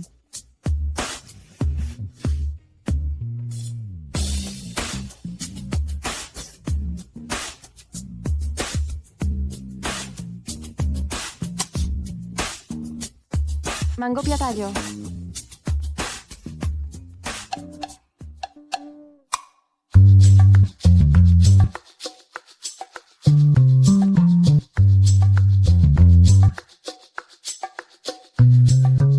Paumanhin po sa inyong dalawa dahil hindi nyo ginamit ang 0.5 ballpen, ang inyong mga sagot ay walang visa. Ano po? Sa Civil Affairs Bureau po ito. Welcome po ulit sa inyong susunod na pagbisita. Gusie. Sa tingin mo, itong kasal na ito, itatuloy pa ba natin ang diborsyo? Siguro. Ipagpaliban muna ba natin? Hoy, Gusie! Gusie! Kuya Sie, Hindi. Saan ka ba bigla na lang lumitaw? hindi mahalaga kung saan ako galing. Ang mahalaga, si Kuya Sie ay nalason ngayon at ako lang ang makakapag-alis ng lason. Ano ng klaseng biro yan? Ikaw ang aalis ng lason? May alam ka ba talaga sa medisina? Ako ang disipulo ng maestro ng Siyam na Langit. Sabi ng guro ko, ang lason ni Kuya Sie, maaalis lang kung pakakasalan ko siya. Kung hindi, tiyak na mamamatay siya. Kasal ang lunas sa sakit? Hindi ka ba isa sa mga lihim na tagapamansag ng opisina ng rehistro sibil? Bahala ka kung maniniwala ka man o hindi. Kuya Sie, emergency ngayon, dadalhin ko na muna siya. Teka, Gusia. She, ano bang nangyayari dito? Medyo malala ang kalagayan ni Gusie. Hayaan mo akong tingnan. Umalis ka riyan. Ginang, si Cheng Xiaoqi ang dahilan kung bakit nalason si Kuya Sie. Dumaan ako sa opisina ng rehistro sibil. Nakita kong may sinabi si Cheng Xiaoqi kay Kuya Sie, tapos dumugo ang bibig niya. Hindi ako. Lola, pakiusap. Maniwala na po kayo sa akin.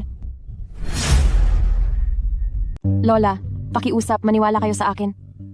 Malamang, naniniwala ang lola sa'yo. Ibig sabihin, hindi kayo naniniwala sa akin. Bakit ko naman ako maniniwala sa'yo? Ginanggu, huwag ninyong kalimutan. Ako lang ngayon ang makapagliligtas kay Kuya Sie. Lola, sabi niya, mabubuhay lang si Gusie kung pakakasalan niya ito. Totoo po ba ito? Totoo. Ano? Ngunit, ang walang katuturang pahayag na iyan, paano niya magagawa iyon? Siya. Ang 9 na araw na manggagamot ay ang pinakakilalang doktor sa mundo. Hindi natin pwedeng baliwalain ang sinabi niya. Cheng Xiaoqi, naniniwala ka na ba ngayon? Ako ang makapagliligtas kay Kuya Sie. At ikaw, Cheng Xiaoqi, isa ka lamang piyesa sa pamilya ko.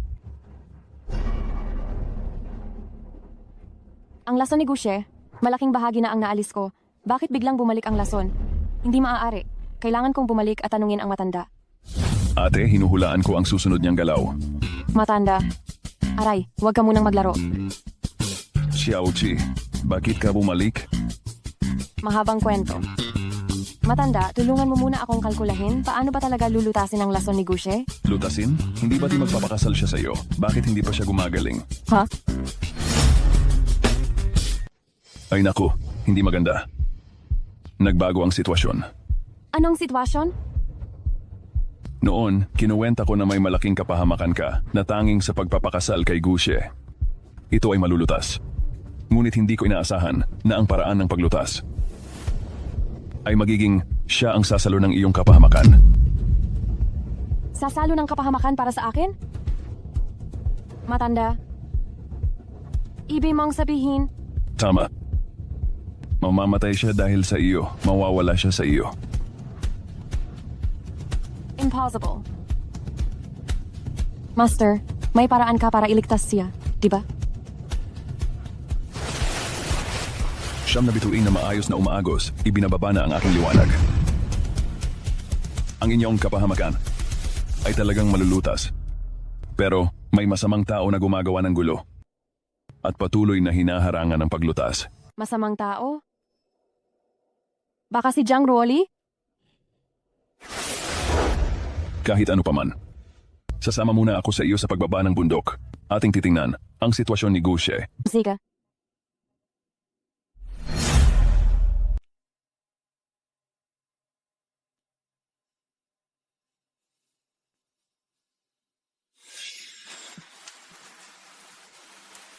Hoy, Gusie. Sabihin mo, itutuloy pa rin ba natin ang diborsyo? Sa ikinikilos ni Gusie, mukhang hindi pa rin tayo makakahiwalay. Hindi maaari.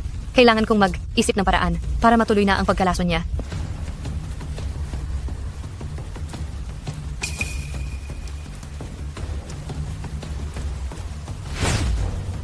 Wag na lang. Siguro.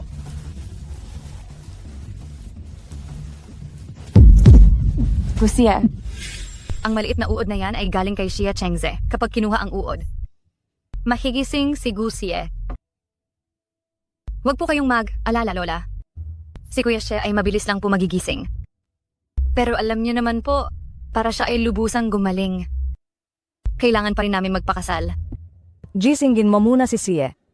Kung hindi magising si Xie, hindi kita palalampasin.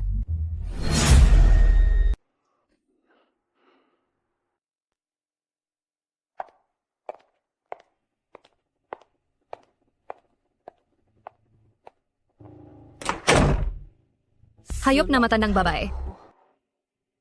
Maghintay ka lang.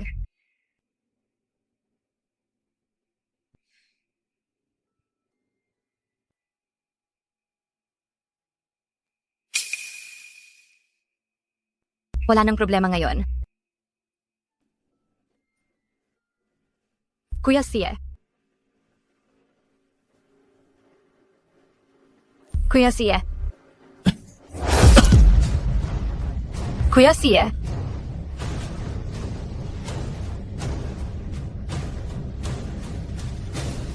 Bakit ganito? Malinaw na sinabi ni Xia Chengze na kapag inalis ang lason, agad babangon ang nalason. Anong ingay iyan sa loob? Gising na ba si Xie? Ginanggu, maghintay po muna kayo sandali.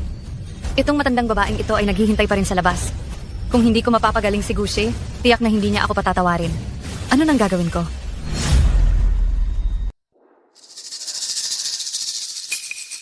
Tama, si Xia Chengze.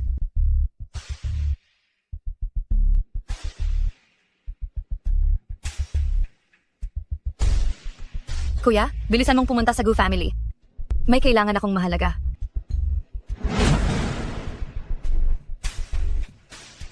Ang lakas ng amoy ng dugo. Anong nangyayari, little sister? Kuya, yung insekto na binigay mo sa akin dati, hindi ko sinasadya. Naibato ko kay Gushe. Pero di ba sabi mo sa akin, yung insekto na yon hindi naman nakamamatay? At basta itapon lang, magiging okay na? Naitapon ko na. Bakit hindi pa rin nagigising si Gushe? Titingnan ko muna, huwag kang alala.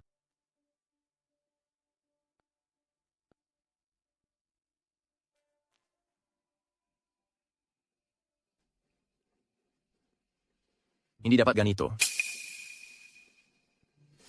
Teka, hindi ito laso ng insekto, kundi laso ng ibang masamang espiritu. Laso ng masamang espiritu. Anong gagawin natin?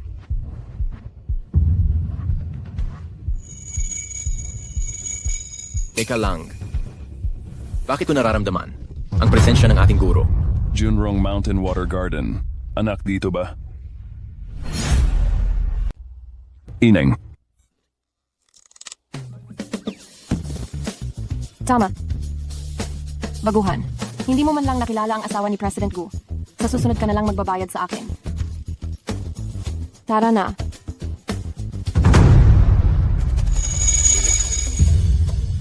Ang ingay na yan, si Chengze, nasa Gumanor din siya. Nandito rin si senior brother? Kailan pa siya dumating sa Yuncheng? Matagal na siya rito. Bakit hindi mo siya nakita? Hindi ko. Nakapagtataka. Sabi ng senior brother mo, nagkita na raw kayo at humingi ka pa raw ng tulong sa kaniya. Teka, alam ko na kung sino talaga ang taong iyon. Tara. Mukhang iisip ako ng labis. Aray, senior brother. Huwag mo munang intindihin iyan. Pakitulungan mo akong mag-isip paano gamutin ang laso ni Gushe. Ikaw ang tinatanong mo kung paano ito gamutin. Huwag kang magbiro, little junior sister. Ikaw pa rin ang nagturo sa akin ng medisina. Kung hindi mo maayos, aasa ka pa sa akin. Huwag mo siyang pakinggan. Senior brother, ako ang little junior sister mo. Huwag mo siyang pakinggan. Senior brother, ako ang iyong junior sister. Tara na. Aray. Matanda. Ano ba talaga ang naintindihan mo? Ang senior brother mo ay pumunta sa isang auction ng mga kayamanan at pagbalik niya ay sinabi niyang nakita ka raw niya. Sa totoo lang, hindi ikaw ang nakita niya, kundi may nagpanggap sa iyong pagkatao. Auction ng mga kayamanan? Iyan ba yung dinaluhan ang apprentice ni Jutian Shengsho? Tama. Kaya. Siya ba ang apprentice ni Jutian Shengsho? Tama. Kaya. Ikaw ba si Jutian Shengsho? Ang galing mo, Jiang Ruoli. Naglakas loob kang nakawin ng munting pitaka ko. Iyan ang ginamit mo para magpanggap sa pagkatao ko, hindi ba? Papatayin kita. Papatayin kita.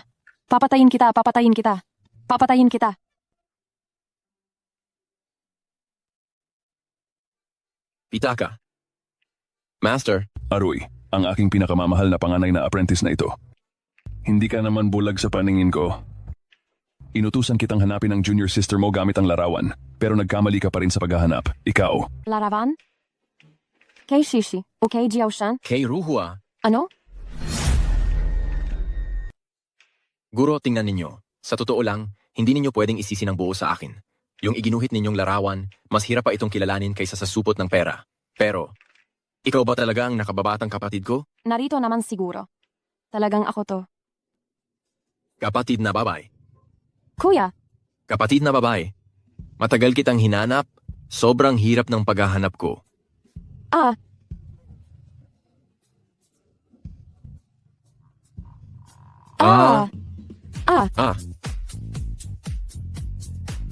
Ay, ang galing mo, Xia Chengze, ha? Hindi mo man lang ako nakilala, sige na nga sana. Pero naglakas. Loob ka pang manloko ng tao. Sa ganyan mong hilaw na kakayahang medikal, naglakas. Loob ka pang magligtas ng tao? Kapatid na babae. Iyan ang mali mo. Paano naging panlilin lang ang ginagawa ko? Ang tawag diyan ay kumita sa sariling galing. Para parangalan siguro. Sige na, tama na. Tigilan na ninyo ang walang katapusang daldalan. Sa ngayon, ang pinakamahalaga ay tapusin ang impostor na ito. Kayo na munang mag-usap. May iba pa akong aasikasuhin. Mauna na ako. Hoy. Saan ka pupunta, ha? Tumigil ka diyan. Lola. Saklolo, gusto akong patayin ni Cheng Xiaoqi. Jiang Ruoli, huminto ka dyan. Lola, nababaliw na si Cheng Xiaoqi. Hindi lang ako ang gusto niyang patayin, gusto niya ring patayin si Kuya She. Lola, wag po kayong maniwala sa mga walang kuwentang sinasabi ni Jiang Ruoli. Siya po ang unang nagkunwari na ako. Sa totoo lang, ako ang disipulo ni Nine Heavens Saint Hand. Iyan, ito si Nine Heavens Saint Hand. Ay, at ito naman ang panganay na disipulo ni Nine Heavens Saint Hand. Magandang araw po, Balay. Magandang araw po, Lola. Lola, huwag po kayong makinig sa kaniya. Ako. Tumahimik ka.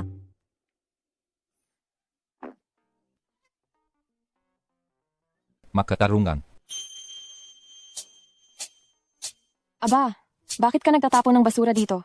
Ang pagtatapon ng basura sa bahay namin ay may multa na 50 piso. Hindi pa sapat ang 50. Sige, kung ganun, 50 bilyon.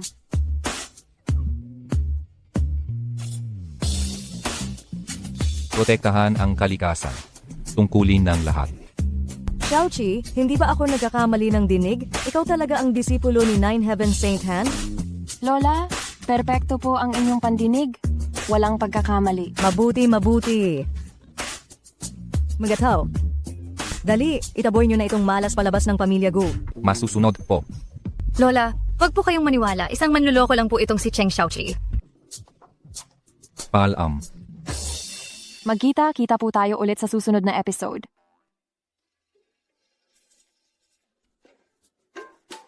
Magandang araw po. Magandang araw po. Ano po bang itatawag namin sa inyo? Kuya Juba o Kuya Show? Aba, Lola, hindi ba kilala mo ang aking guro noon? Ay, Ay, siya nga siya ang nga. ayos ng kasal ko sa ngalan ng aking lolo. Ikaw ba si Kuya Pilay? Tama. Ate energetic. Ha, ha, ha, ay naku, ha, ha, ha. Ay naku. Kuya Pilay. Talagang napakakisig mo pala sa personal. Mas higit pa kay si Lanze. Ay naku, ate energetic. Mas maganda ka pa kay si Zhao Jun. Ikaw ang ikinahiya ni si Yu Huan.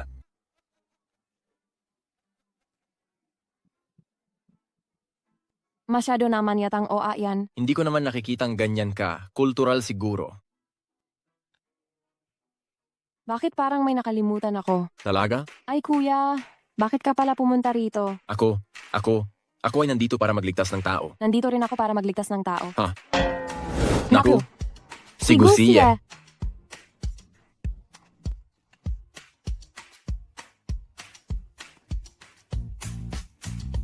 Tubig. Tubig.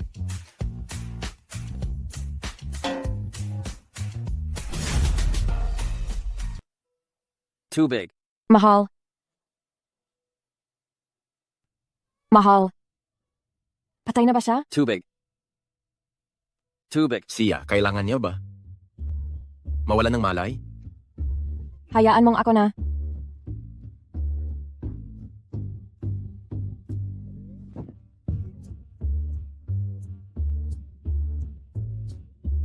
Mahal, patay na ba siya? Gusto ko lang uminom ng tubig. Gusto mo ba akong patayin asawa mo? Dali. Dali.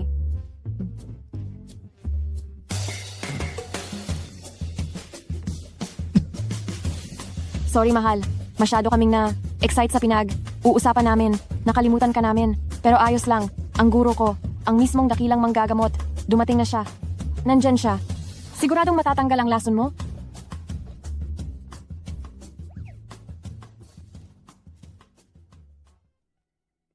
Ngayon na wala na ang mga hamak. Oras na para tuluyan ng wakasan ang sakuna.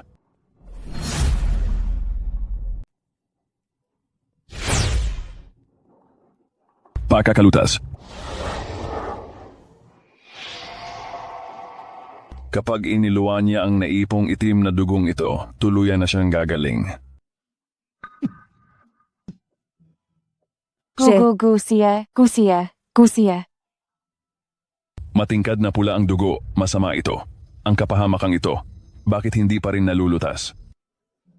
Ito, ano ang gagawin para gumaling? Hindi dapat ganito?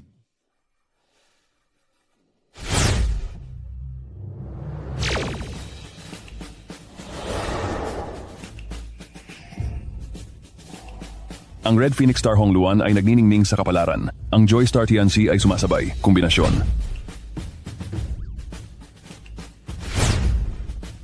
kuya na may tungkod. Si Sheba ay maaari. Pangiligtas? May pag-asa, may pag-asa. Huwag kang mag-alala. Ang kapalaran ni na Xie at Xiaoli ay nalutas na. Ngunit, ang kanyang sariling swerte ay medyo mababaw. At dahil din ito sa pagkakalutas na nagdulot ng matinding pagkasira, hindi pa siya tuluyang gagaling. Naalala ko, kung napakababa ng swerte, kailangan mong gumawa ng mabuti. Magdagdag ng swerte. Lolo, ano ang maaari kong gawin para kay Gushe? Ang kanyang kapalaran. Kailangan niyang gumawa ng maraming mabuti. Tulad ng pagtulong sa mga mahihirap. Makakaipon siya. Madali lang yan. Kami, ang Gu family, ay sadyang hindi nagkukulang sa pera. Katiwala. Teka, hindi. Dynamic na kapatid, sasabihin ko sa iyo. Ang perang gagamitin sa pagtulong ay kailangang may kinalaman kay CA. At hindi pwedeng kunin mula sa kasalukuyang pondo ng pamilya. Kung hindi, mas makakasira sa kapalaran ni CA. Ha? Walang problema. Aalamin ko kung paano kumita ng pera. Matanda, magkano pa ba ang kulang? 100 milyon. Grabe, ang dami. Madam, may malaking problema po. Nagwala po ang Jiang family. Bakit sila nagwala? Naglabas ng pahayag ang lolo nila na nagsasabing inabuso ng ginang ang kapangyarihan niya at tinangkang patayin ang apo niya. At humihingi raw sila ng paliwanag. Itong si Jiang Ruoli. Bakit siya parang dikit na dikit, hindi ko maalis-alis? Hindi kaya may masamang karma ako sa kanya mula sa nakaraan? Nakaraan? Here. Xiaoqi, huwag mo sabihin. Ikaw at si Jiang Ruoli ay may kaugnayan talaga. Kami? May koneksiyon ka pala talaga kay Jiang Ruoli. Ako at siya. Totoo ba talaga iyan? Ikaw ay reinkarnasyon ni Fu Shengxingjun. Ang iyong nakaraang buhay ay ang lola sa tuhod ng pamilyang Jiang ayon sa pag-ikot ng buhay. Dapat kanyang tawaging Ninuno. May ganitong swerte pa? Kung ganoon nga. May parte rin ba ako sa ari? Arian ng pamilyang Jiang? Kung susundin ang lohika. Kung ganoon, madali na yan. Matanda lola, dito lang kayo maghintay sa akin. 100 milyong piso lang? Kaya.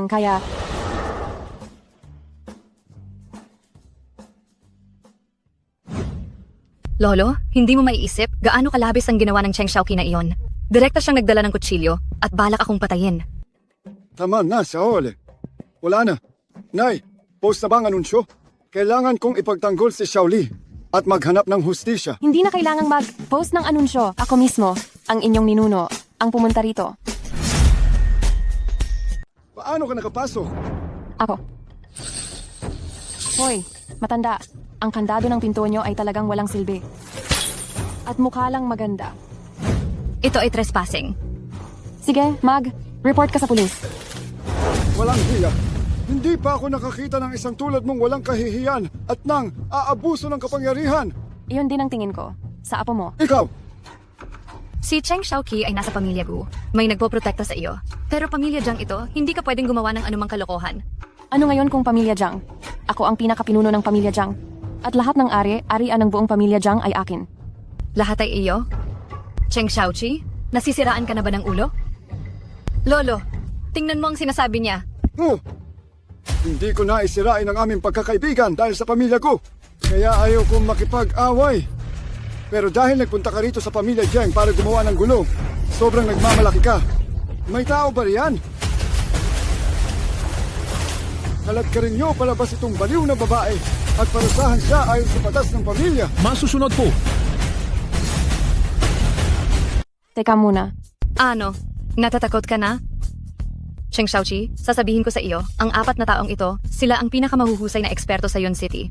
Kapag nahulog ka sa kanilang mga kamay, siguradong mamamatay ka sa hirap bago ka makalabas sa kwartong ito. Maliban na lang. Maliban na lang kung ano? Maliban na lang kung ngayon ka luluhod. Gagapang ka sa pagmamakaawa at hihingi ng tawad sa akin at dilaan mo ang aking sapatos. Papakawalan kita. Ang bibig mo talagang parang may laxative na nakasaksak dyan, kaya pagbukas mo ng bibig, nagdudumi ka agad. Nagsabi ako ng teka muna para lang ipaalala sa iyo. Nalola mo ako. Kung maglakas, loob kang saktan ako.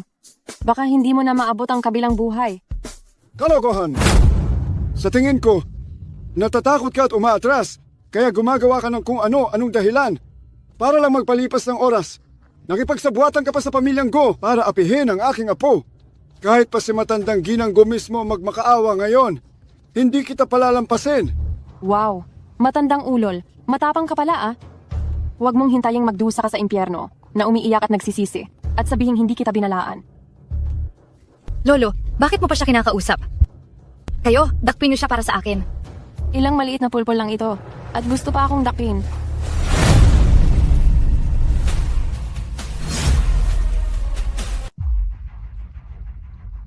Hindi naman kayo malalakas. Hoy, matanda! May iba pa ba kayong mga bodyguard diyan? Pagsamahin mo na silang lahat para may mapagpraktisan ako. Siyempre, may megabotikwa. Para makipag-practice sa'yo, isang tao, isang oras, 1,000,000 piso. Hoy, naniningil ka ng mahal. Mas mahal ka pa kaysa sa presyo ng kahit anong bagay. 1,000,000. Tulugan pa rin ba tayo? Maraming nakukurakot sa pamilya Jiang. Kaya ang 1,000,000 piso, nagiging 100 piso na lang pagdating sa amin. Hayaan mo na. Gusto pang tumawag ng tao. Ibalik mo agad ang cellphone ko.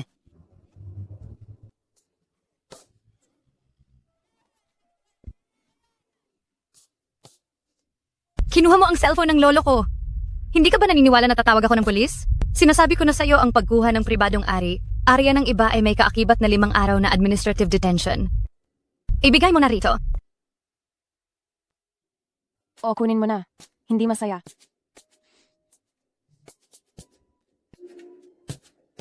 Hapon ni Master Lee, may isang demonyong babae na dumating sa pamilya Jiang. Madali mo siyang paalisin. Teka, tulungan mo akong tumayo sandali.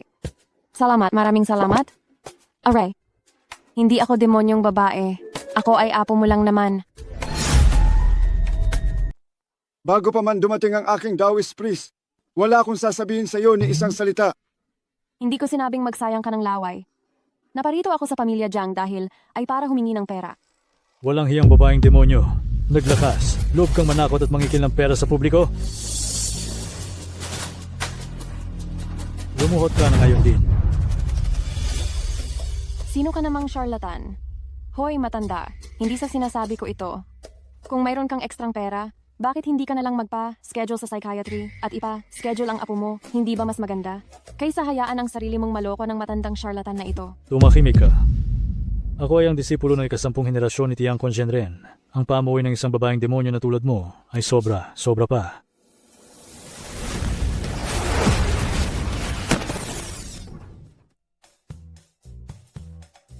Nakakita na ako ng taong may mapagbigay na personalidad. Ngunit ngayon lang ako nakakita ng mayroong personalidad na naghahanap ng kamatayan.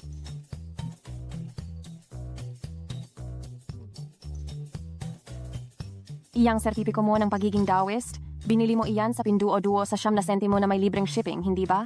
Ang pangit naman ng kalidad. Ikaw na babaeng demonyo. Napakatayog pala ng iyong paglinang. Hindi ko pa nga ginagamit ang kalahati ng aking kapangyarihan. Kung hindi mo ako kayang talunin, hindi mo kailangang maging kahiya-hiya. Dahil lang sa kayabangan mo, tiyak na amoy kita ngayon. Teka lang.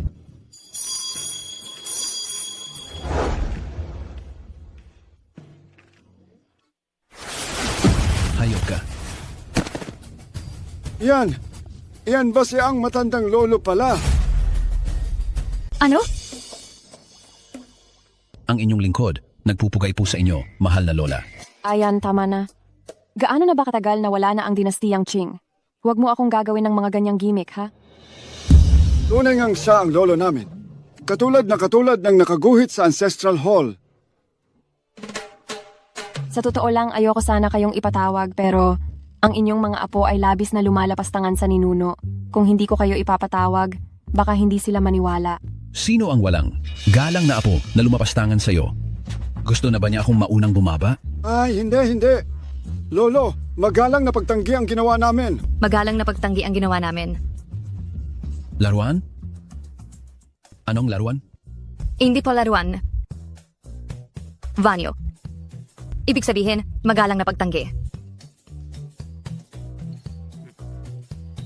At ikaw naman, naglakas. Loob kang magpanggap na disipulo ni Tang Quanzhenren, ang aking kaibigan? Ito ay isang matinding kahihiyan sa Taoistong sekta. At kayong lahat, bulag na ba kayo? Naniniwala rin kayo sa kanya? Ninuno, Patawad po. Patawad po. Tingin. Ang 20 taon kong kakayahan. Ngayon naniniwala na kayo, di ba? Hala. Ninuno ko. Lolo, Ninuno ko. Kanina, ako, bilang. Yung kaapu-apuhan ay nagkamali ng tingin, kaya tinaistorbo kita. Sana ay pagpasensyahan mo ang aking pagiging walang modo. Huwag kang alala, ang ninuno mo ay may sapat na pasensya para diyan. Ang rason at pagdating ko sa pamilya Jiang ay para lang sa pera ng pamilya Jiang. Ang matanda mong buhay, wala akong pakialam diyan. Ito ang tseke. Teka, Lolo. Hindi ako pumapayag. Si Cheng Xiaoqi ay gumagamit ng mga mapanlinlang na pamamaraan. Hindi natin alam kung anong masamang espiritu ang tatawagin niya mamaya. Kung hindi sapat ang isang Master Li, kukuha ako ng 10 Master Li. Anak ko, gusto mo ba akong patayin? Bigyan na lang natin siya ng pera para mapatalsik na natin ang dalawang iyan, ang tao at ang multo. Ninuno ko, tingnan mo itong pera. Kahit magkano man, pwedeng pag-usapan. Kahit anong halaga ang ilagay mo, ayos lang. Sige.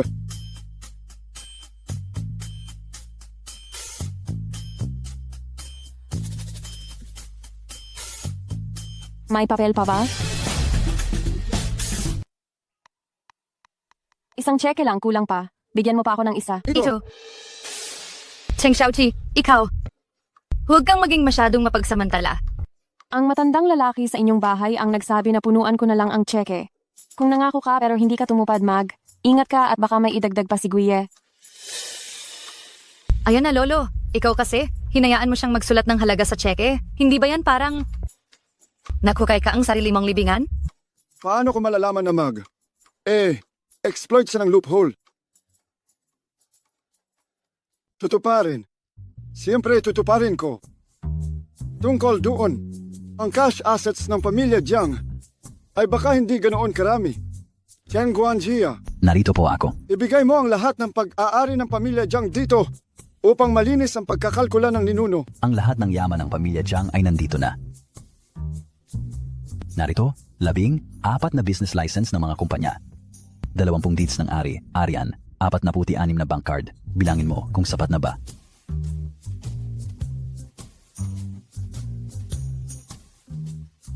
Ito na lang ang natira sa lahat ng arian ng pamilya Jiang? Hindi ba kung di ka nagsisikap? Ang pamilya Jiang nitong 2 taon. Tuloy ang pagkalugi. Talaga namang ito na lang ang natira. Hayaan na. Ang natitira pang 20 milyon, kikita ko na lang sa paggawa ng mabuti.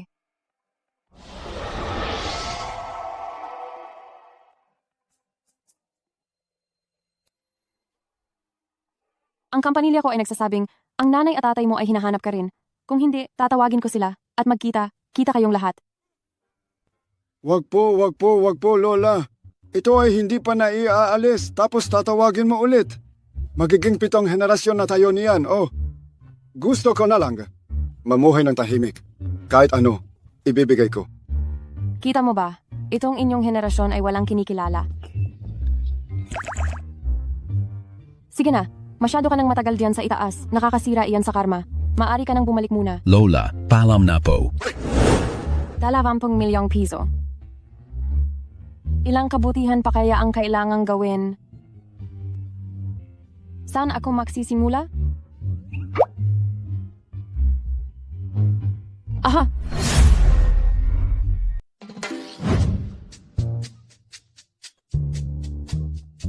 Baliw ka ba? Bakit bigla kang nagdikit ng kung ano sa mukha ko? Buwisit. Pwe? Ikaw, anong klaseng pananalita yan? Ikaw ang malas. Tinatanggalan kita ng kamalasan. Sa tingin ko, ikaw ang malas. Baliw! Ako?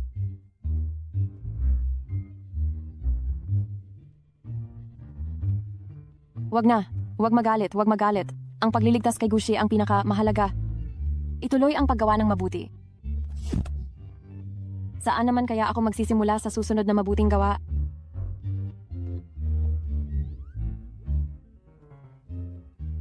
Aha! Apo, tutulungan kita.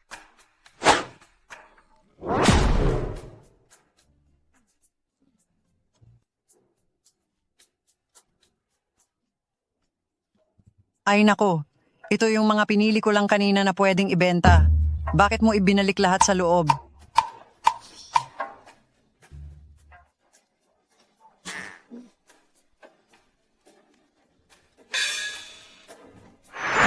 Ayan na. Ikaw na bata ka.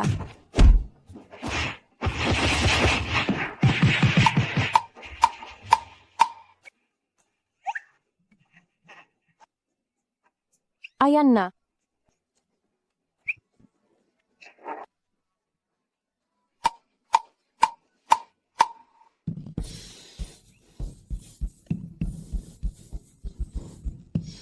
Gaano karami ang suwerte? Ano ba talaga ang nangyayari?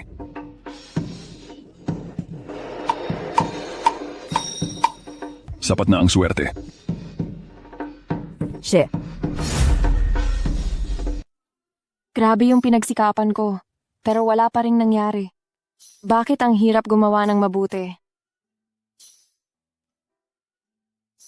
Parang may natitira pa ang isang good deed. Saan ako gagawa ng mabuti?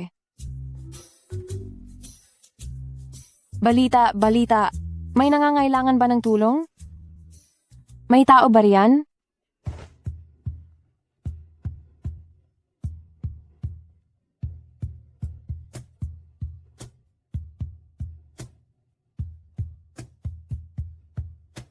Asawa ko. Bakit gising ka na? Nanaginip lang ba ako? Hindi pala masakit. Mukhang nananaginip talaga ako. Cheng Xiaoqi, tingnan mo nga kung sino ang kinukurot mo. Ay naku. Pasensya na po. Asawa ko. Sobrang excited lang ako nang makita kita. Pero, bakit ang aga mong nagising? Ngunit, bakit ka nagising ng maaga? Ang kabutihan, may kulang pang ang isa.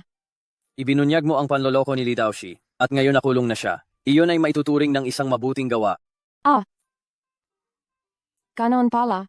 Karaniwan, ang gusya na nakikita ko ay parang walang buhay. Ito ang unang pagkakataon na nakita ko ang gusya na buhay na buhay. Medyo hindi ako sanay. Xiaoqi, salamat. Salamat saan? Alam ko, upang iligtas mo ako, maraming bagay ang isinakripisyo mo.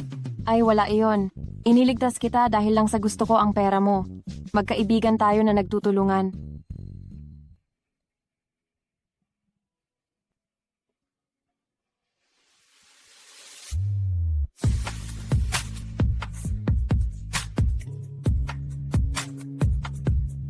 Alam ko. Kaya mula ngayon, ang lahat ng arian ng pamilya Gu ay sa iyo na. Tungkol naman sa akin, maging iyo na rin ako, hindi ba?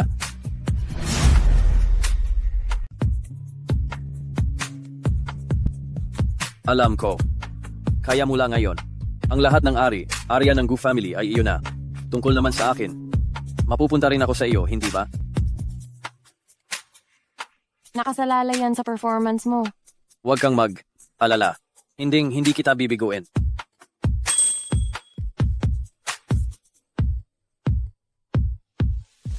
Mabuti. Ha ha ha. Lola. Xiaoqi, nalampasan mo na ang pagsubok sa pag-ibig at natagpuan mo na ang iyong tunay na pag-ibig. Haha. Sa wakas ay maaari na akong magtiwala. Siya. Dapat mong tratuhing mabuti ang aming Xiaoqi mula ngayon. Lolo, huwag kang mag-alala. Gagawin ko iyon. Mabuti na ito, sa wakas ay magagawa na ninyong asawa ang mahahalagang bagay. Hahaha, lalo na ikaw. Dapat kang magsikap, naintindihan mo ba? Lola, kasal na tayong dalawa. Ano pa bang mahalagang bagay ang hindi pa natin nagawa? Siyempre, ang magkaanak, haha. Magkaanak? Aray! Lola, huwag kang mag-alala. Matagal ko na ring iniisip yan. Pagbalik natin, sigurado akong araw-araw tayong magsasama. Lola, huwag kang mag-alala. Sisiguraduhin ko talaga na magtatagumpay ako.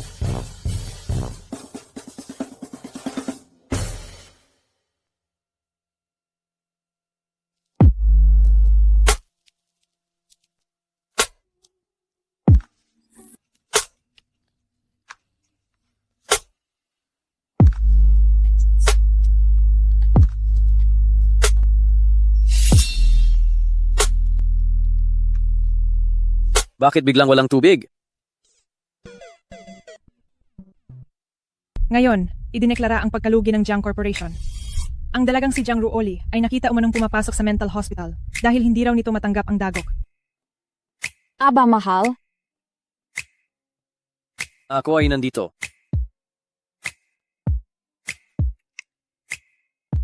Mahal, ang ganda talaga ng katawan mo. Mahal, may mas maganda pa diyan. Gusto mo bang malaman? Ano? Siyempre, ang magkaanak. Gusie, wala ka bang balak tumigil? Ayoko ng araw-araw na pakikipagtalik. Hindi pwede. Ang usapan ay araw-araw, kaya araw-araw.